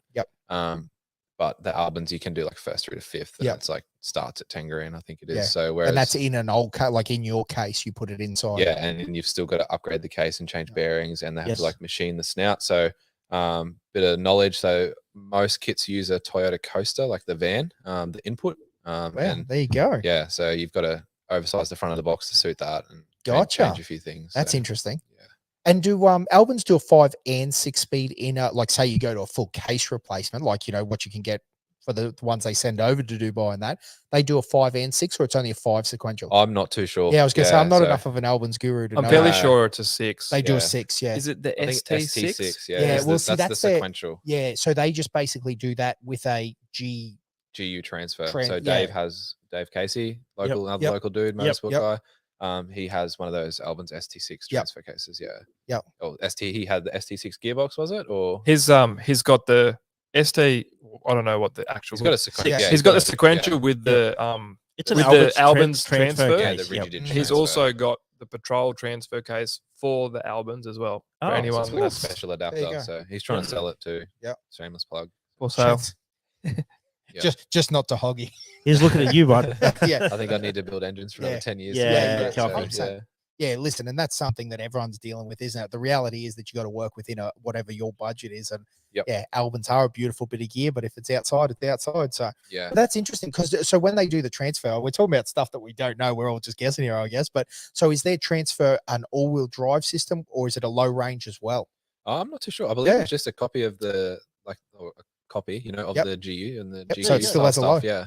Yeah, because I just cool. never thought, because if you're racing, say you were just racing off road, like you could just get away with just a gear set, Just a single set. yeah, single set. So it'd just be interesting with, like, say, a drop I in, drop out. wonder if that's why they've gone down the option of having their Albans Rigid transfer case, which is probably just like not a high low, like just 4-wheel drive, and then probably the Petrol gear that you can put on it probably gives you the option of a transfer case. Yeah. I can't imagine Albans going down the path of making a. I mean, here I am speaking for. Get Mick Master on the phone; he'd probably know. Yeah, Mick would know. But I can't imagine Albans going down the path of getting a transfer case that would have high and low range. But that's just me. They're Victorians. They probably don't really. Well, know what's going but on. again, it sort of end up being whatever the Dubai market. Yeah. takes. And I guess that's they the build thing. what they need to sell. Oh, that's what I'd be doing. Yeah, I think that's probably a fair point. Like, I think sometimes we probably get wrapped up that Australia's like this big market for patrols and stuff, and Land Cruisers and stuff like that, and we're nothing, nothing in the sea of it. You know what I mean? Like, I think I might be wrong here. Someone in the comments might be able to pick me up, but I'm pretty sure you can still go buy a new GQ or a Y60 from the dealer over there. Yeah. What? Yeah. No, I saw a only post the other recently day. It stopped. You can buy a 61 and it's still in Dubai. You can just buy brand new. Yeah, still available. Yeah, never laid at a 4.8, mate. No, it'd be interesting, wouldn't it? It'd be cool, like, if we could get that sort of stuff here. I mean, it was a long time they were still selling 61 utes, wasn't it? With the 62, it's just only recent. Oh, well, can you still buy a 61 ute? I should know this sort of stuff. I don't. No, you can't. Yeah, gotcha. Gus, you'd be buying them brand new. That's if true. you could. He has pretty much this lad we do some work for. He loves GU utes, and he just buys them. Like, he sent. He's just got a turn up on mechanic trucks from that works for him. He sent him over to Western Australia to pick one up. Yeah. He seriously has to have 30 GU utes. I don't know why. Oh no, he loves them. Yeah, well, we all know why, but I'm just saying, yeah. No, he's an interesting dude. But anyway, that's crazy to think that they could still purchase one brand new. And the good thing about that is it obviously means that there's still some sort of factory availability of parts and all that sort of stuff. Like, Nissan isn't just turning that off at the moment. Yeah. So well, I tell you, this is go. Well, you can get, I think it's Parts Sork, it's called, or PAR to like parts, and then SOURQ. Yep. And you can buy pretty well whatever you need. So all the little fiddly bits that you can't pick up anymore. Yep. They're getting harder and harder to find. As every sort of P plater gets a GQ, and we all thrash them like we do. We wreck them. And then they're becoming quite rare. Well, throwback to Russell Mason. How many GQ shorties do you reckon? Yeah, between him and Sam, there's a couple of cabs there. Yeah, so, definitely did a few. Yeah. Definitely. Which is interesting, because then you just got me thinking about, young fellas with the GQs. But again, we thought they were, and GUs were brand new. It'll be interesting to see in the future and I suppose we already see it with the young fellas with BT50s and Rangers and all that sort of stuff. But even down to the 62 Patrols, like, I mean, they're not going to be, well, they're not new now. They're 10 years old now. Like, there's guys, again, this stinking COVID tax is probably wrecking everything, because I saw a Series 1 for sale the other day. Good luck if old mate's selling it and he's listening, but good luck. But it was 85 grand. Like, you wouldn't have paid 85 new for that thing. Like, yeah. Well, we didn't pay 85 for our series. In case anyone doesn't know, Josh and I both got Series 5s, and we love them. They're so good. My wife has a Series 5. Yeah. Well, that's something you need to sort out, bro. So does I yours, got a mate. Series. Thanks, ass. Anyway, Actually, mine's beat on. The poor old girl, I took it up to Kathy this weekend and put it on a rocket. It's not dinted, but all the side steps are done. And anyway, it loves it. But well, we're only thinking the other day, we must be talking about like VN Commodores, GQs can now get Club Rego. Yeah. If you've got the right year models, like back in the day when we were like kicking around, like they were new cars. Yeah. Yeah. Like if you saw a GQ getting around at 5s, you're like, whew, that old mate's got some coin. Yeah. No. Well, and that's sort of what I was thinking is it'd be interesting to see in 10 years, like dudes will be spraying the VK56. I mean, dudes are already building turbo kits and supercharged kits for them. That's particularly the supercharged thing is sort of getting a little bit more commonplace, but like it'll be pretty wild when they're spraying VKs and, I think by then we might be making bootleg E85 in the, in the back of the shed. And we need to just work out a way how to charge lithium batteries faster because and discharge that's where it's going. But that's where it's honestly going. They don't make noise, but man, they're awesome. Yeah. Yes. Yeah. What about weight? Because where I was going with that conversation with the 62 is the issue that we're all going to have is that they've got so much stuff in them.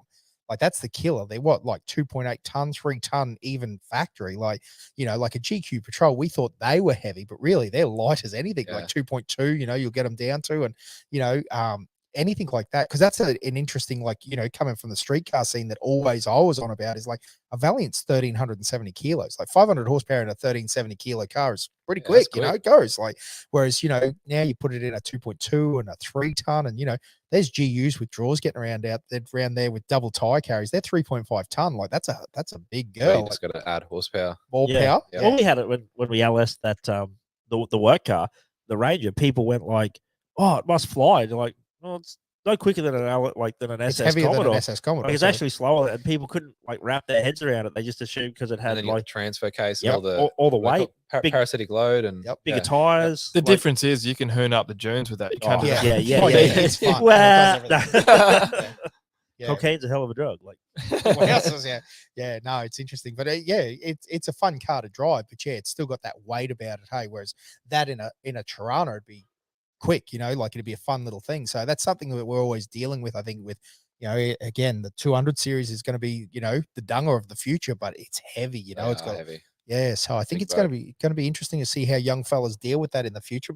But imagine a full Dubai spec 62 with like you can have 6 Sparkos in it and a cage and no seat heaters, no aircon, just rip all that stuff out. I've been getting around the pre-runners lately. Yep. Since going to Fink and getting into this off-road thing and watching trophy trucks and stuff and watching Kibitech and that on YouTube. And man, their pre-runners are next level. Like they could come here and towel up our race cars 100% in a pre-runner with aircon. And three Sparkos or whatever, they're cool, eh? Well, we were talking to Paul Wheel about his adventure going, like the Team Australia, like they've got a G6, like a geyser over there. He said the most expensive part and the hardest part of building their race team overseas is actually getting a pre-runner. Because they're that much in demand. They're that expensive. Like they're, what did he say? I mean, it really close to does $700,000 US. Almost more than a truck. They are more than a trophy truck. Because it's a trophy truck with a skin cab and aircon. It's harder to build, no, it's very interesting the way that he was talking about it. But you're right, like those pre-runners over in America are just next level. Like, that's wild. The ones they run in Nevada and Arizona and stuff. There's a few in California, but the California Highway Patrol do not like them. I can tell you that. So. Yeah, but I still get car parts in the mail that says California emissions, blah, blah, blah. 50 state legal. All that stuff. No, it's very interesting. I wonder if there'll be a trend because I must admit, like going forward, lots more people like faster driving, like, you know what I mean? Like, again, it probably wasn't really a thing. Most dudes in our generation, hey, Hoggy, although I'm much older than you guys, I'm not, but, like we did the crawling thing, we did the water towers, we did the rock crawl, and it really wasn't a lot of off-road high speed stuff. Like, so it's interesting that I think a lot of people, and again, social media, but like they're seeing this stuff now, and they're, you see the pre-runner and you're like, well, I could build something along that lines. And, again, Dobinsons now have their remote res. They've got coilovers. They've got, I think the whole technology has come a long way. It's going to be interesting to see where it lands. Yeah, I think it inspires a lot of builds too. Like I know I sort of, part of what I've done, I've thought, like I need to be able to go fast through some bumps, so, and it's just where it's all sort of began. But actually just touching on that for me, where it all began is I remember coming up, Orange Bowl Day is still open. So we're talking 2008, 2009 on Red P Player, Sorry, I'm just getting a little emotional. Yeah. Well, I remember going up top of the Orange Bowl and I seen this white Jeep. Oh my goodness! It had the PA system in the back. Oh yeah, I remember walking up to the side of it and I'd seen the dish on the rim and I put my foot in the dish on the rim. I was like, I got to do this. And then my next car, Jeep. Yeah, and that was you guys. Yikes! Yeah. Oh, white girl. Oh, white girl. Yeah, so that's what well over 10 years. Yeah. Oh yeah. Have you still got it? Yeah. It's his car. Yeah. Still got it. I got a green one now that I get through a good mate, BT, Brenton Thompson. He hooked me up. His next door neighbor was selling one. Jumped in, did a hot run to Brizzy, picked it up. So I've actually got an 05 one now. And I think I was mentioning it before, but I'm going to cut it and extend it and use the white one. So it'll be all the white ones because it actually had brace diffs and hydro bumps and a bit of other stuff. Yeah. So I'm going to use a lot of the parts out of the white one in the green one. So essentially it'll be a rendition of Whitey. Still Whitey at heart. Yeah, exactly. Whitey's doors and Whitey. Yeah, it's got a lot of Whitey in it, but Whitey was a 99. It was like one of the real early ones. And see, it's funny, like I thought it was so old at the time. I bought it in 01, so it was 2 years old. That was a brand new car. I treated it like junk.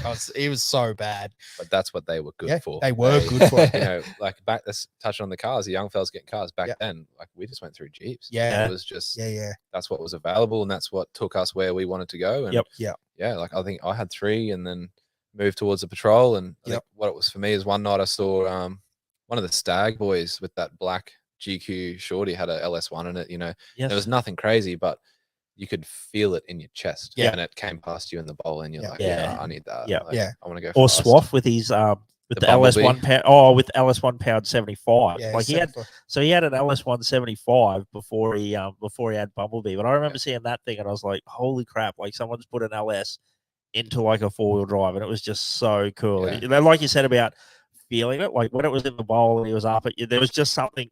You mean driving gently through the track in the designated track. The designated track. Only. Just to the lookout. But exactly like you said, like the feelings that it gave you were different to anything else. Yeah, like that adrenaline, pure adrenaline. Yeah. And I suppose when you talk about like we're looking back at the good old days, but that was only 15 years ago. So to think that was, and it was, don't get me wrong, like that was unique and amazing 15 years ago.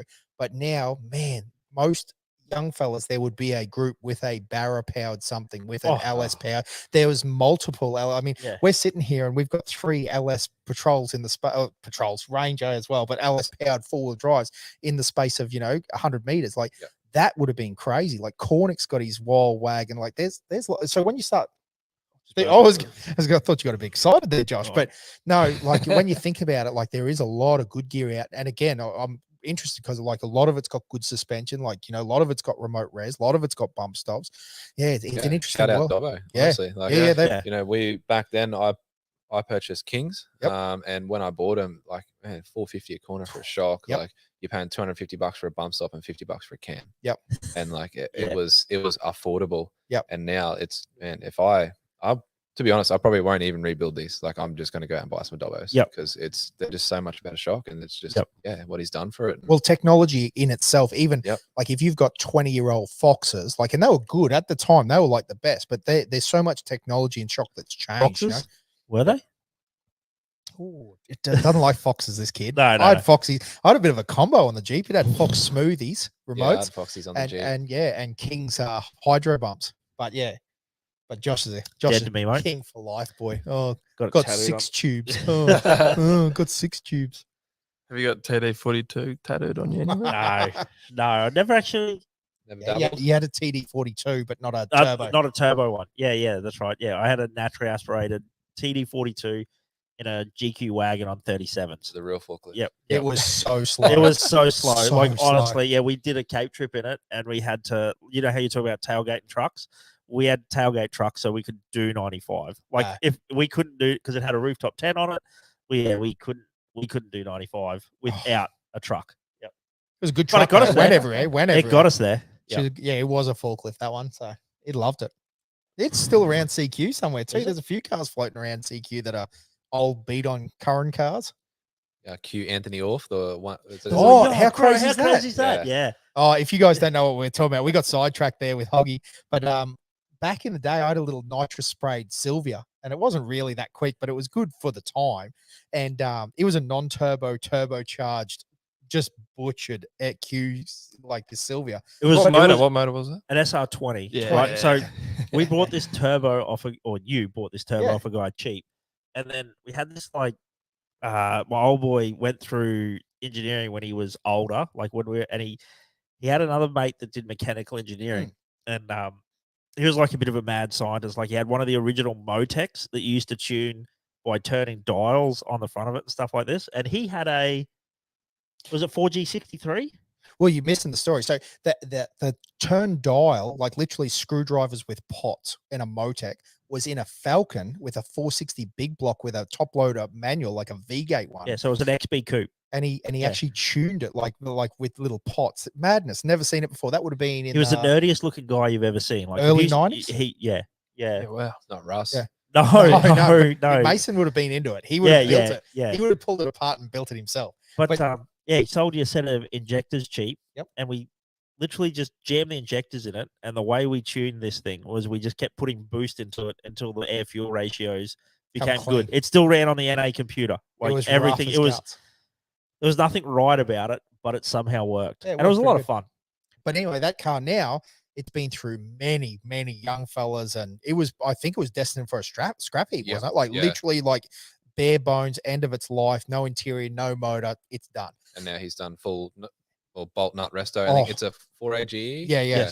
And it is beautiful. No, it's 4G63. It's the Mitsubishi motor. Yeah. And he's got custom bell housing to a T56, so he made it all himself. And it's beautiful. But this guy, he's proper like ADHD, like just like he welds beautiful, but he's very pedantic, and it's good to see, because I can't believe I didn't even know he had it for a long time. And then all of a sudden I saw a photo of him building. I'm like, holy moly, there you go. No, it's good to see that some of the cars are around. So yeah, we kept all the Valiants though. They're still they're tucked away in sheds. I saw them today actually. Had a look. Which one? Orange one. Get it on the road, bro. I still got an orange one tucked away in a shed. Haven't you got a Jimco that needs to get on the track too? Hasn't he got? Yeah, we do. Yeah, we do. Oh, like, so he said we? No, yeah. That was all of a sudden. Yeah, no, well, me. No, me is me and Mickey Bryant. True. Yeah. Yes, yeah. So it went through one of those full rebirths that for people that don't know the story, it come off the road to get some different front shocks. That was the plan. We were pulling, so it had classic offer. It had little 2.5-inch triple bypasses on the front, and I think it would cook them away. Like you could start a whoop section and it'd be good, and then by the time you got like say half a kilometer, and you'd feel the front end go away, and like you'd then change your shock oil at the end of the race, and it'd be all black and burnt out. So we pulled it off the road to put some new front shocks on it. We went to 3.5s on the front, a little bit more adjustability, and then from there it just continued to grow out of hand. So from there we it had just a little baby LS1 in it and a 4-speed Ford. And when I say baby, it was like we got it, it did 7 years with us before we rebuilt it. Yeah. And we put pistons and rods in it, but just because we had it. But up until that point, it literally had like what was it called? It was like a Speedway GM cam, like some H something number that we looked up, and it's like literally a circle track LS1 cam. And that GM. was it. 3/4 race cam. Yeah. That was really it. Yeah. That was really it. And that was it. Like even it still had, like the heads were not even a bit of sandpaper was put on their heads. Like single row timing chain. Yeah, like, you could. We actually started feeling bad about how bad we'd treated it for this number of years. We're like, maybe we shouldn't have revved it like that. And it actually, I wasn't a hater. I wouldn't say that, but I never saw like what people saw in LSs. And then after we pulled that thing apart, I was like, my goodness, I get why LSs are now popular motors. Like it was factory rods, it was factory pistons. Like it had a camshaft, an exhaust, and a Motec on it, and that was it. And it was a great, like you never had to worry about it. It was a great little motor. So the first thing out of his mouth, I changed it. Because I'm an idiot. Power or no car. Yeah, 100%, bro. 100%, man. It always felt dirty that in a shed full of Valiants and Chryslers and stuff like that our race car had an LS in it. So yeah, we got what's the right word I'm looking for here? Yeah, a NASCAR motor. So it's got an SB2. No, R5 P7. So which is essentially like the Dodge, the Dodge version of the SB2. Oh yeah, copy. Yep. So it's a Dodge. Yep. Yep. So 5.8 liters, 810 horsepower, 8,800 RPM. So it should be a barrel of fun. And you have all eight, day eight long. into one exhaust. No, it used to. We won't do that anymore. That won't have the capacity to flow the amount of air that we need. So, So is it going to sound like Robbie Gordon's trophy truck? Or? If I am that lucky, yes. Because I mean, well, it'll rev to 9 now, so it'll sound pretty wispy. Yeah, that's hot. Yeah. So it should be pretty pissed off. Push rods. And it's got we just put an 8 like an 8 stack fuel on injection. So on it was carbureted, obviously being NASCAR, but it's gone to fuel injection. Yep. So took the 4-speed H pattern Fortin out of it and gone to a 5-speed sequential Albans as well. Yep. So essentially, from when we raced it last, the only thing that'll still be on it is the chassis, which has been heavily modified, and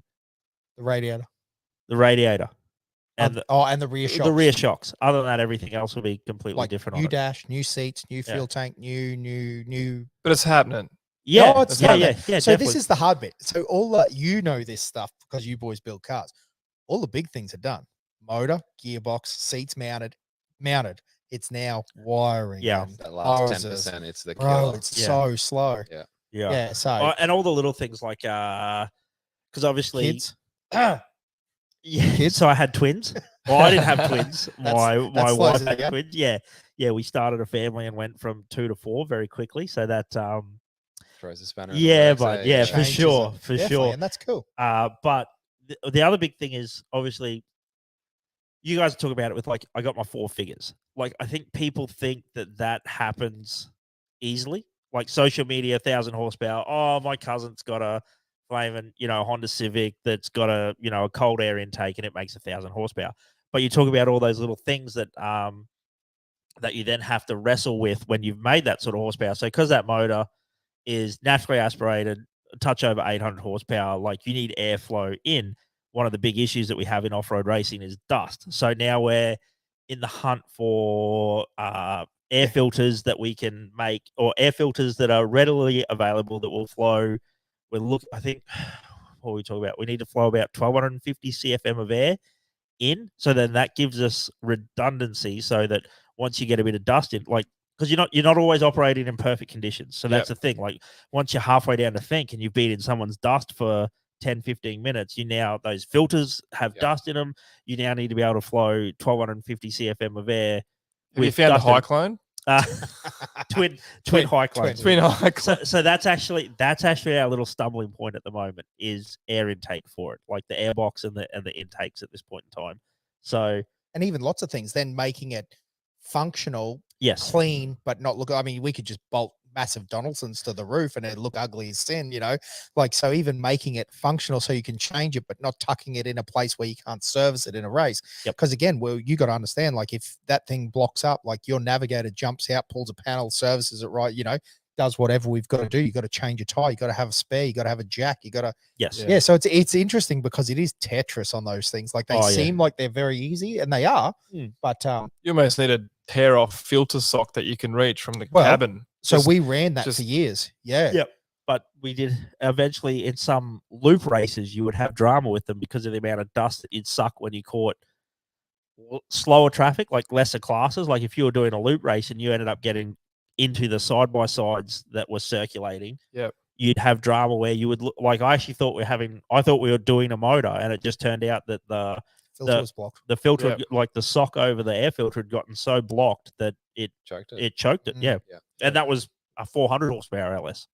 Yeah. So it's everything, isn't that, with cars? Like as you said before, you feel like everything has to be on point. Otherwise, they're not doing what they're supposed to do. And all of a sudden that's, because, and again, even down to, and you guys like it, you come 5,000 or however far, and we're in the same going to Fink or whatever desert race it is, you've spent this exorbitant amount of money. The last thing you want to do is go, oh, a filter let me down. Like, you know what I mean? Like a $5 part let me down or a $20 part. Like, like it sounds really bad. Well, we binned it in 2013 and then went, oh, well, because we had a big rollover. We're going as hard as we could. Had a game plan. Game plan went really well until 2 corners from the finish line. Didn't go so good after that. But anyway, we felt happy with that because it was like, oh, well, that's what we said we were going to do. Yeah, We did that's it. right. We executed, didn't play out. So be it. That's life. But it's when you lose a race or do something based on something silly that was very preventable, that's hard to swallow. Don't you reckon? Yeah. Like say you change spot tires issue. and didn't do your wheel nuts up Wheel tight, nuts up. and then So you that get sort of and then stuff. you get 10 kilometers down the track and you do your wheel nuts. Yeah. Or you lose a wheel. It feels, it's disheartening. Is probably the best way to describe it. So was that a really long, convoluted statement on To why say the Jimco's Jimco's not ready? finished? Yeah. I think so. Did we get to the point there? Or? Let's put it down to twins. Yeah. But yeah, no, it's just a lot. Yeah, it's again those 10% trying to get them perfect is probably the issue. We could slap it together, but the problem is that we have endless hours of conversation about how to get it right. Yeah, procrastination. Yeah, that's hard too. Definitely, 100%. And we're a bit tied up at the moment. We're actually, I think we've mentioned this on the Dirtbagz podcast before, but we're building another like a big shed. Like we're car hoarders. We're totally stupid, but we've got that many. We got 5 sheds or something. They're all full. Like we've got cars Have you got a stacked on. spare spot? I might need Bro, one in CQ. Well, just we- to store we some can- stuff. We you can know? hook you up. we're building our 5th shed now, and it's meant to be the service Jimco truck, like all that. And if that goes ahead, that should clear it up, because at the moment we are literally the castle. I'm sure you know this story, but like it's like, okay, so we got to move that Valiant to get to that Valiant, to move that Jimco to get that on the hoist, and then so by the time you do that, you're an hour and a half in, and you go, I'm not doing any of it. Yeah, Well, that's a waste of Saturday.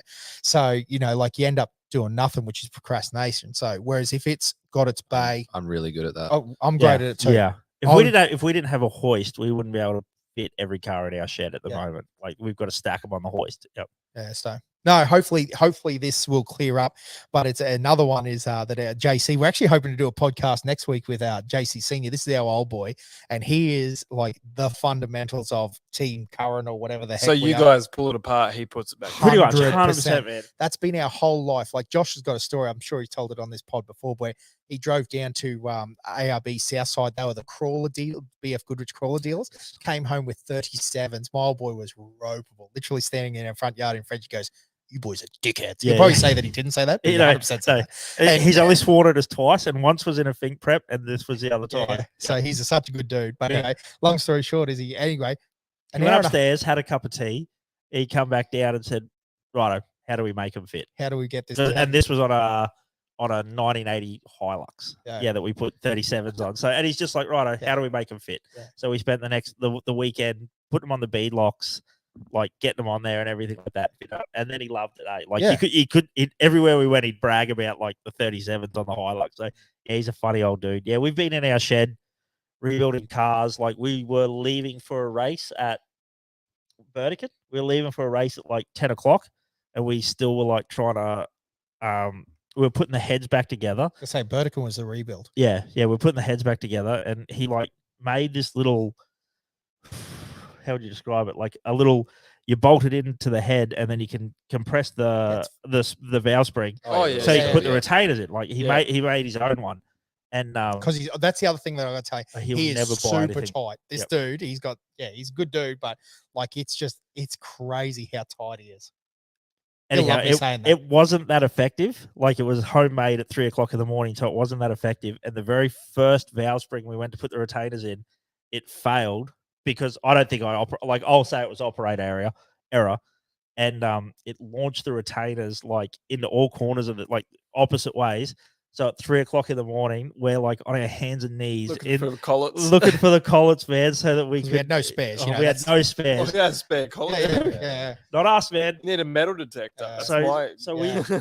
we spent you were sound asleep in a chair, and we spent like a good 30 minutes, I reckon, on our hand. But we managed to find them and managed to rebuild that motor and managed to get to Burdick into race. And had a good race too. Had a great time. Had a good time. Had a great Yeah, time. no, so it's interesting because I think that's all. And actually, guys, this is what this podcast is all about. We're just trying to tell good stories. You know what I mean? Like it's so interesting talking about you guys and the adventures you've had and the motors you built. And we just often look at it and go, oh man, it's, like at some point, other people are very interested in this sort of stuff. And I hopefully this is what we do with the podcast, and hopefully more people are interested. Hopefully we can get Cornick on for a chat if he ever mans up, Nick? He will. Is he? Yeah, he I will. reckon he will. Yeah. But he'd have a lot of good stories. You know, he's done all that overseas stuff. So gone over with the teams and done a lot of the navigating in the trophy trucks. And absolutely, that's and he's a bit of a staple with Billy at the moment too. They're doing really well. So yeah, he's got a lot of good experience at the moment. And he builds cool cars too. He's always had good stuff and always been a full drive guy. So it's pretty cool. I think it's a good thing to get all these conversations out there in the chats. And we didn't really bring up too much controversial stuff tonight. We didn't say too much bad. So I reckon, like buggy versus trophy truck. Or it's not even an argument, mate. Do you want to have a look at what's winning the championships right now? Go nuts. There's a reason they're called pro buggies, not called trophy trucks, and we just call them trucks, not trophy trucks. I'm still learning the lingo. Yeah. Well, we wouldn't even watch them except that a man called Greg Gartner's got one. Oh, that guy is a nutbag. You know the one we're talking about, the Don Ford? River. Are you coming to Don River? Sort of no pressure. Yeah, I brushed on pressure. it. I brushed on. Actually, Peer I asked Bryce if he was coming this year. Yes. And he said no, but he said maybe next year. So. Yeah. You should definitely come to Don River. Don's a good one. Yeah, definitely. I was going to try fit it all in, but unreal. Yeah. So one of the cool things about that race is essentially the pits are the start line of the race, and then it's 50 or 60K loop up and down a river. So awesome for spectators. Awesome to get in it. The best thing is that it's in Bowen. Like, I mean, you can bring your missus over, like anyone. You can fly to Townsville, hire a car, drive an hour. That's not really your style. It's a couple hours, but I was going to say, the fact is that you can have a beachfront apartment. You can nip out, watch the race, and then go back and have dinner at the pub. Like, it's man, if you can't go because you're not allowed to, you can always sell that to them. We'll stay on the beach. And blah, blah, blah. 100%. Oh, no, it's just, well, I just think it's one that they will continually, they'll go, hey, we should go to Don this year. My missus does it all the time. She's like, oh, are we going to Don this year? Yeah, of course we're going. Is that cage approved? Yeah. Oh, we could put a number on the roof. It's got no logbook, thankfully. Or they might look at the turbo and think it might be. True. Just hide it. Yeah. Just pretend it's not there. Hey, well, just make me a cover. Yeah. No, but the moral of the story is it's a good race. If you get the chance, definitely. Don it's probably, and I reckon it's getting. I'll call it. I say in less than 10 years, it will be the premier race in off-road in Australia. Ooh, big call. But it's definitely up there. Like between Fink and Don, and I reckon we've been talking about this a bit. Hey, if they nail one other one, maybe Kalgoorlie. Yeah, I was going to ask you about that. What you rate that on? Oh, we'd love to go over to Kalgoorlie. That's an easy stretch for me. Yeah. The bikes, the cars, like it's because that's the key. See, fan, most exactly. As fans of off-road racing, motorbikes and cars, the fact that you can do both in a weekend, that's killer. And as a spectator point of view, Cal's pretty good. Never been, but we want to get Al's over. been. We'll have to ask Al. Yeah, Al went over and raced with Corey in a pro buggy. Yep. Yeah, right. Yep.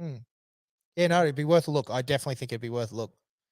They might just have to ring us up and tell us to come. Hey, Josh. Well, we like to push for a lot of things that we don't have to organise, but we're saying that they should do like a desert race sort of championship, like a tri-series. Yeah, like a tri-series. Like you mentioned this on the podcast before. Yeah, absolutely. Yep, we'll push it along. Bowen and I think Don River and Kalgoorlie. Because the other one we're pushing that it's lost a little bit of momentum, but it was big on Facebook for a while. The Burdekin 24. The Burdekin 24. We've been on about Mick Marson up there. We reckon we should run pro buggies and trophy trucks for 24 hours straight. And see. Did you say trophy trucks or trucks? Just trucks. Just trucks. I mean, you know, Hynos. Yeah. FDs. Unimogs. They're the fast ones compared to those geezer things. Yeah, must be. 80Ks now, flat out. 24 hours is a long time. It's a long time. Yeah, so our idea behind the Burdekin 24 was you team up, so another car, and you've actually got to physically carry like a baton, like a relay race, and you just race. Yeah. So if one car breaks, your other car has to go out and do 3 hours, or you can decide, are you going to do lap for lap? Are you going to do 4 laps? You're going to have a, strategy comes into it. Lights come into it. Yep. Who's driving? Navigators. Reliability. Like you said, having 2 big horsepower cars may not play out because you've got to fix them. 24 hours. But I must admit, we came up with that when we had a I was going to say, we had the LS in it. And that thing would run for months. So no oil. It'd just be you put pump fuel in it. So maybe we might change our tune now and go 12 hours. Yeah, 12 hours. 2's probably enough, ain't it? Yeah. 2 at 9,000 will probably test that old girl, I reckon. So I've got to find out more about this Ironman thing they do in WA. Actually, so I have no idea. But so it's race a bike and a car. No, just the Think Iron Man, right? What about this Iron Man series? It's kind of like the a winch challenge. Is it a safari thing? Oh, or what? so Iron Man Challenge. It's the one run by Adrian Parker. So what's that about? It's like an Outback Challenge, but in WA. Yeah, cool. So like Sandy Bowman and a few of those guys have all been over, and they raced that Kalman. Yes. Yep. So I think it's essentially you're aware of the Outback Challenge or like yeah. But I'm just learning. I'm just picking all this stuff up. For sure. Yeah, so it was like that. It was called the Iron Man Challenge. I believe that they did a lot of there was a fair bit of transversing in it. It was almost like a winch challenge safari, if you wanted to look at it like that. Yeah. Like I think they started pretty hectic. Yeah. Did they start north of Perth and end up at Esperance? Like it was all like I remember seeing footage along the coast. Yeah. Waves crashing on cars. Yeah, all sorts of literally cool you had stuff. to and I think it was much like Dakar, where say the stage might only be 80 kilometers long, but then you had to wake up in the morning, travel 200 kilometers, get to the start of the stage, do the stage. You had to carry all your your food, gear, all your food. Yep. Did you sleep? Did you swags too? Or swags? Self-sufficient. Yep. Self-sufficient. Maybe we got to get Sandy Bowman on. He can explain it all to us. But no, I know it was basically Adrian Parker had done very well out of WA in the Outback Challenge and Cliffhanger. He had that wild white supercharged GU LS. Yep, Muppet. So and they used to come over and I think they won 1 or 2 times, didn't they? Yep. So and then they built their own series over there because I think the Outback Challenge thing sort of fell. Is Outback Challenge still a thing at the moment? I'm not really. I don't think Cliffhanger is either. So I think they all just sort of went a bit quiet because COVID. Yeah. Bloody COVID. No, but I reckon I hope I'm not setting myself up for failure here. Again, in the comments, if you know more than us, hit us up. But I do believe that Outback was sort of like the same guy had run it for 10 years. Well, he'd been running it since 99. Is it called something else now? Is there heard a yarn the other day that it might be coming back, Broken Hill? Yeah, but it's not Outback Challenge. It's like the Ultimate Challenge or something like that. I think I did hear a rumor about that actually. And they were letting Ultra 4s do one stage? Yeah, something like that. Yes. Oh, no, that might be Cliffhanger. Anyway, we're really mucking this story up, but I'm sure that someone will know. But yeah, you're absolutely right. I tell you what, well, see, this is how funny the world is. Hey, that's what I originally wanted to do in Whitey and why I started building it and caged it and did a bit of other stuff. Because I always wanted to do, because see, I'm a weight guy. I must be a Russell Mason. But anyway, I was all about super reliability, leave it basically stock with stock parts, carry enough spares. And then I know I don't look like it anymore, but I was going to go super light on the, bars, fine, almost like space food or army weigh your food. Rags, make sure you pick the light rag. 100% though. I was going to go super light because my theory always and still is a 1600 kilo Jeep. All of a sudden, you winch a 1600 kilo Jeep up a rock face with the same winch that a 3-ton 80 series has. I'm going to be up the top of the hill faster than they are. Yeah, just super smooth, super consistent. Again, I'm talking rubbish because I never did any of it, so I procrastinated the whole way through. And but that was always my thought process. Is then I was going to get in, I wanted to do that, but then somewhere along the line we got lost. I think we started racing at Land Cruiser Mountain Park, and we talked about building. I think you've probably heard this story before. We were going to build we actually bought the V8 Grand Cherokee to race Class 7. We were going to go 7 racing, and we're and then by the time we actually looked at it, we're I'm pretty confident the maintenance on keeping chassis together and arms and bushes and panels is going to cost us more than if we just go and race a proper race car. And I actually, no, that was I still believe that to be a true statement. You look at the guys like Luke Ayres, he ran that pretty fast.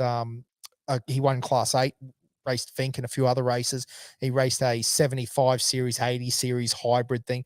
And they were just basically rebuilding it start to finish after every single race. And he's gone the pro buggy thing now, and he tended to back up what we thought. Hey, he goes you just got to work on them so much. Whereas honestly, our Gymco, other than stuff that we've stuffed up, we service CVs, service gearbox. Heck, we pulled the gearbox down to look at it and put it back together with no changes. You know what I mean? We sort of did a lot of maintenance stuff to it because we were of the opinion. Often we'd have conversation. We're oh, we don't need to look at that.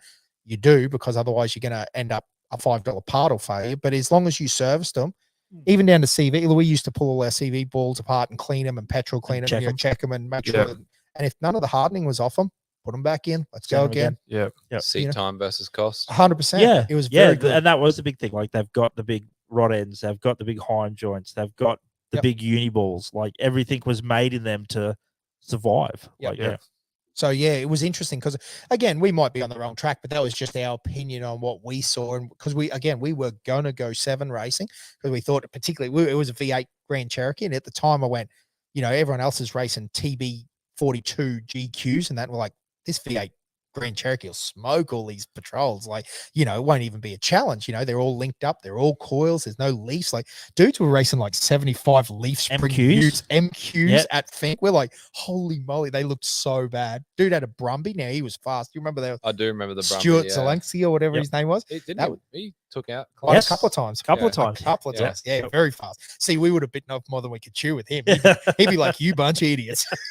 But yeah, no, he was very fast. So yeah, but we sort of looked at that and then went, oh man, well, I think this is, and so we just got heavy into, and I'd always been into the motorbike thing. So I'd raced a bit of enduro stuff around here. Like, the Pony Express series used to be big, and through the ADB magazines, we'd always wanted to go to Fink. So this is how old we are. We are really showing our age. Josh and I in 2010 decided to ride it, and we mailed in. You used to have to mail in your nominations and then wait to get the information back if you'd been accepted or not. Did you have DVD players then or VHS? Oh, bro. No, DVDs. Definitely. Just. You had to back order DVDs though. Yeah, they were VHS when they came out. No, that was funny. But anyway, and then once we went to Fink and then Gundy. I think Gundy was the big turning point as well. Yeah. In what year was that? 9? 09, yeah. We went in 09 to Gundawinnia went. And that was Brycey Chapman and all those boys. And we're like, oh, this is out of control. Like, it was a good year actually, 09, because we talked about it on one of our podcasts with Bo Robinson. And that was the year Trav was racing, Bo was racing. Shannon and Dave Fallows, who's the Toyota guy here out in Alice Springs. He was sponsored by him. Yeah. And they ran, and it came down to the end of the season at the end of 5 laps of this gnarly race course. They were split by 14 seconds, 14 or 15 seconds. And that was for the Australian Championship. Like the racing was so tight. This is racing, so it was cool. Yeah, but it's interesting. It's changed a lot. Again, man, we keep going back to social media, but the way that's just shown too, like, because even Toby won it in 2010 and it was 2012. Like, he was still walking around and like he wasn't a celebrity in those days. It was just basically if you either knew about Fink or you didn't, and not many. But then what was it, like really 15, 16, 17? Billy Geddes got quite a bit going on. Like, he was quite a name there for a while, and well, Jewett, because he did the Australian Championship, won that in Class 4 when Hellboy came out. And So Fink is your only off-road race, or you've been to any other off-road race, like as in Pro Buggies, Trophy Trucks, off-road race? Yeah, so Fink. Not the one that's just been the one before that. That was it. That's totally it. So I'm like, I'm learning it. Yeah, you better get to Kalgoorlie. But I'm keen on the Kalgoorlie one. What about you, Hoggy? You've been to one? I've just done all the so the short course type of stuff that we've done. That's about it. Oh, that's pretty cool too. You actually competed though, right? Yeah, we did. We did the Superior Engineering when they did theirs down in Brizzy. Yes, that a couple of times. Yes, and then when it came up here to Gladstone, I think is it Brent? Yep. Yeah, Brent did it. Taylor. Put it on and good bloke. Friggin' sweet. So. Yeah, that's a good course too. It was nice and flowing, and it was fast. Yeah, it was fast. It was good. No, that's right. Some really shorty, yes. So. And you did pretty well in that, didn't you? Race car. Yeah, not too bad considering. I think I did better in the Superior Engineering, but I was like in the class. I was the only car with plates. Yes. I literally put it on trailer, take it home, and then because they would have put you in Class 8 because it had an LS. Well, it wasn't really a Class 8. It was just like an petrol modified. Yeah. So, and it was crazy. I think I was racing like there was a kit car Hummer and it had a LS in it, but it was on like a GQ chassis, and it was, these guys are just going. I think I remember that. Crazy. Yeah. That was like you're still on the dual lanes, like going into Brizzy, and it was like at a big showgrounds. Yeah, just off the side of the highway. Yeah. I remember that. What was that? Farm Fantastic. That's exactly what it was. Yeah. But no, it's a very cool sport, and I will highly recommend that you boys should get up to Don River. It's one of those great ones where you get a lot of time to interact with the competitors as well and stuff like that. Like, because they all camp in a showgrounds and you're allowed to camp there and everything like that. It's a good one. But I mean, Fink's always a hard one to go past. Like, it's just convenient that I've got to cross the country to get home. So doing the whole Dobinson's drag thing was awesome. It's almost like they've planned it at a good time for you to be able to go do this drag, go to Fink, and go home. I think low key, yes. Yeah, Yes. I think it's a bit also too. It's it's a week before, so any CQ lads can still do both. Yes. But to touch on that, that is something we're trying to sort of like talking with Ben. I think he would like to spread the gap out just a little bit more. For So Fink. so a couple of the bigger players, they're pre-running the week before. Yes. So give them a bit more time. Yep. Very smart. Yeah. A couple of events. So We'll just probably try and make this thing an annual thing, I like it. but see. So like an annual is that a trip to commitment? yeah. Yeah, well, I mean, now it's been recorded, I suppose. So Just invoice him now for the nomination, Ben. No. Yeah. I still feel like that it's got to be a two-way street. Yeah, we got to go to WA Western trip. Australia. I Yeah. reckon. Yeah. It's as simple as that. Yeah. that's fair. Like, Right. I mean, we have Whoop-Ass Wednesdays at the Perth Motorplex Yes. every single Wednesday. So if you've got a 4B with mud tyres, just rock up and race it On the drag strip or like on the dirt? on an international. Like this is the like growing on the whole Banaraby drag Yes. thing. Yes. We do it. We can do it every Wednesday night Wow. in Perth. Yeah, That's pretty cool. So But they don't get narky about you using. I think they have. I'm not really sure, so don't quote me. But I think they give them a lane. Yep. So obviously Awesome. there's a prep lane that Yes. you can't screw up, and Yes. then maybe they give them a lane. Maybe they just let them go down. I don't really know. I've never been. It's just funny because I drive 5,000 Ks to try and run a 10-second pass, but I can literally do it 40 minutes from my Where's house. the fun in that, though? Eh? Yeah, Where's I the know. fun There's in no that? flex, man. Yeah. Like, Yeah. So you're saying we start an Australian championship where say it's like Banaraby and then Western Australia and then like bonus points for who's the fastest up a sandhill? yeah, I think we Yep. can make this sort of like the Iron Man of. Yep. Yes. So Banaraby Yes. to the local area here Yep. for the sand dunes, and then Western Australia to the Western Australia local areas, and so it's a 4-round competition. 4th round, I like. You got to this. have your swag, Yes. Yeah. your gas cooker. You got to sleep in your car or Yes. next That's to it me, or yeah. whatever. Yeah. Oh. That's No, I love it. what I love it. luxury resorts are around? Hey, I've got another question. I'd just be listening to your race. Like, so being we raced the Sylvia and did a bit of drag racing back in our day, but always in street cars, never in four drives. What's it like in one of these big horsepower cars at 180, 190 kilometers? What mile an hour are you running through the traps? I'm doing you're a lot faster than 121 me. or 122 mile. So I'm not a mathematician or anything. I'm but doing that's, 117, 118 mile, and that's about 197 Ks an hour. Yeah, So you'd be a 200K an touch hour, over yeah. 200. Yeah. Or Yeah. 121. I'm doing like 121 miles per hour Yeah, a over bit the faster. finish line. Yeah. Yeah. Yeah. Yeah, probably 210. Yeah. Yeah. But your front half is just phenomenal. Like the speed difference between something like Like myself. his or- 80. Yeah, well, I'm on auto as well, but Yes. this thing now is pretty. It's like we talk about the whole race that we're going to have and everything, and it would have been a good one Yep. because they're like I know it's a shorty, but it's still pretty heavy. Yes. But they're very similar in power now. Nick's actually hasn't been dynoed, but Yep. looking at all the numbers and all that, like it's on top of the money. So Yeah. would have been fun. Yeah, it's Yeah. a little bit disappointing, but it just means we get to link up again. and- Yeah, Yeah, next 100%. It's year, like a good definitely. excuse to meet up. Crank Well, this it out, whole so- thing, like I broke my gearbox here and just decided to rendezvous kind of thing. And Yep. now I'm back for another little expedition, Yes, you know, and yes. it's all positive. Yes. It's all like Yep. I broke my gearbox, that's shit. But now this is all positive Yep. again. I'm back in CQ and Yep. Yep. having a fat time. So So we found the common denominator of gearbox breakage, Hoggy? Or we blaming? No Yeah, comment. Yeah. LSs with boost. Yeah, so that's that's right. good. Yeah. LSs with a lot of boost. Yeah, that is true. No, that's cool, man. It's a good way to look at it too, because it's definitely an adventure to go on these sort of trips and do have these sort of experiences. Again, you won't be sitting back at 65 going wishing that you didn't do it. You know, no, man. Every time it's just huge learning experience, and Yep. that's what I'm all about. Just Yep. try to learn every day. perfect. I love that. Definitely. The nod from Josh Carey's like, yeah, I like that. I can dig it. What are you thinking, young fella? I reckon we wrap it up. Nice. Time for a beer? Yeah, absolutely. like it, I want to get out and check these cars out, to be Yeah. perfectly honest with you. Definitely. That's We'll try to really get some photos for the old Yeah, gram. And I know there's plenty of photos on your gram. Now, boys, first up, give us a plug. Give us your Instagram handles and where we can find you. I am just solely Pig Motorsport, 2Gs.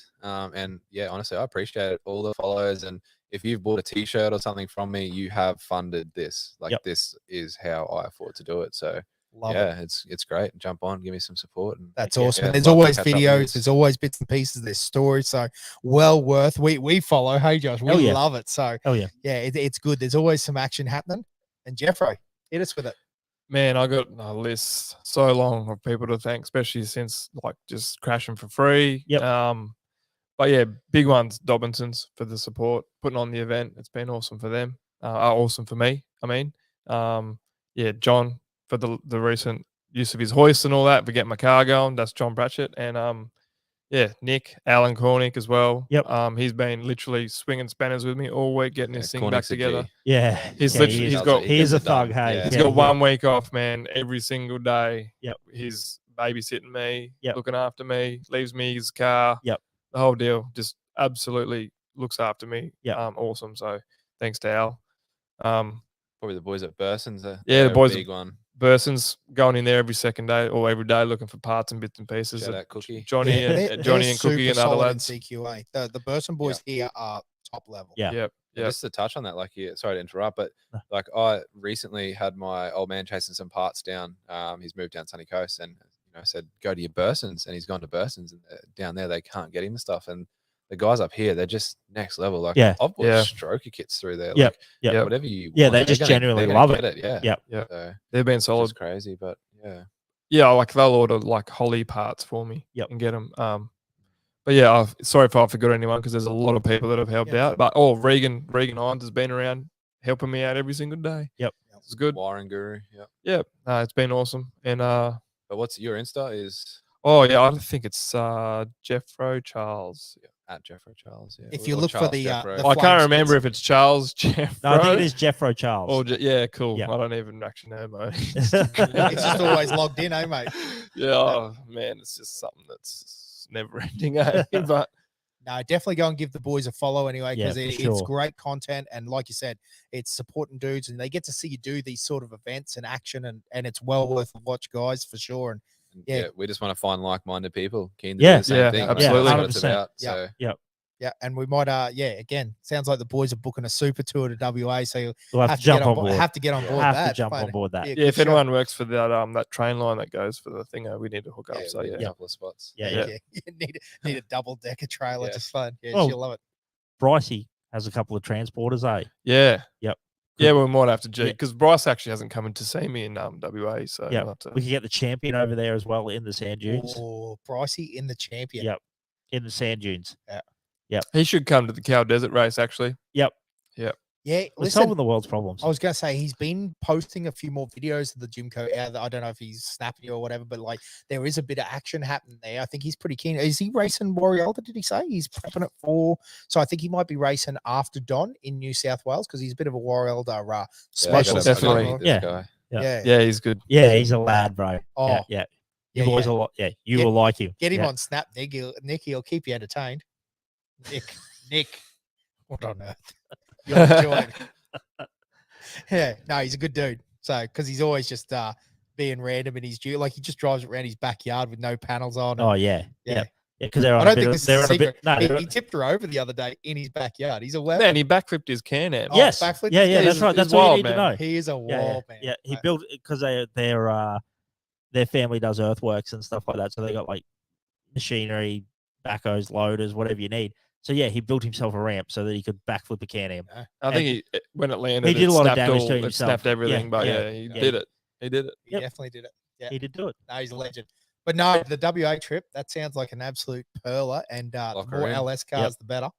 I like it. Just boost. Big See boost if we everywhere. can find a few barrows to drag over. Ooh. See if told they me. got what it takes. Oh, Heck yeah. Mic There drop. you go. Yeah. Just left it yeah, out. called him out. I Called like him it. out. Stinking Fords. Oh. Taxi motor. Oh, actually, Yeah, don't see- exactly. Yeah. Yep. Still going 1,000,000 kilometers later, but Yeah. very Oh, good. I don't know if 1,000 horsepower ones do. Yeah, but yeah, they love coffee. it.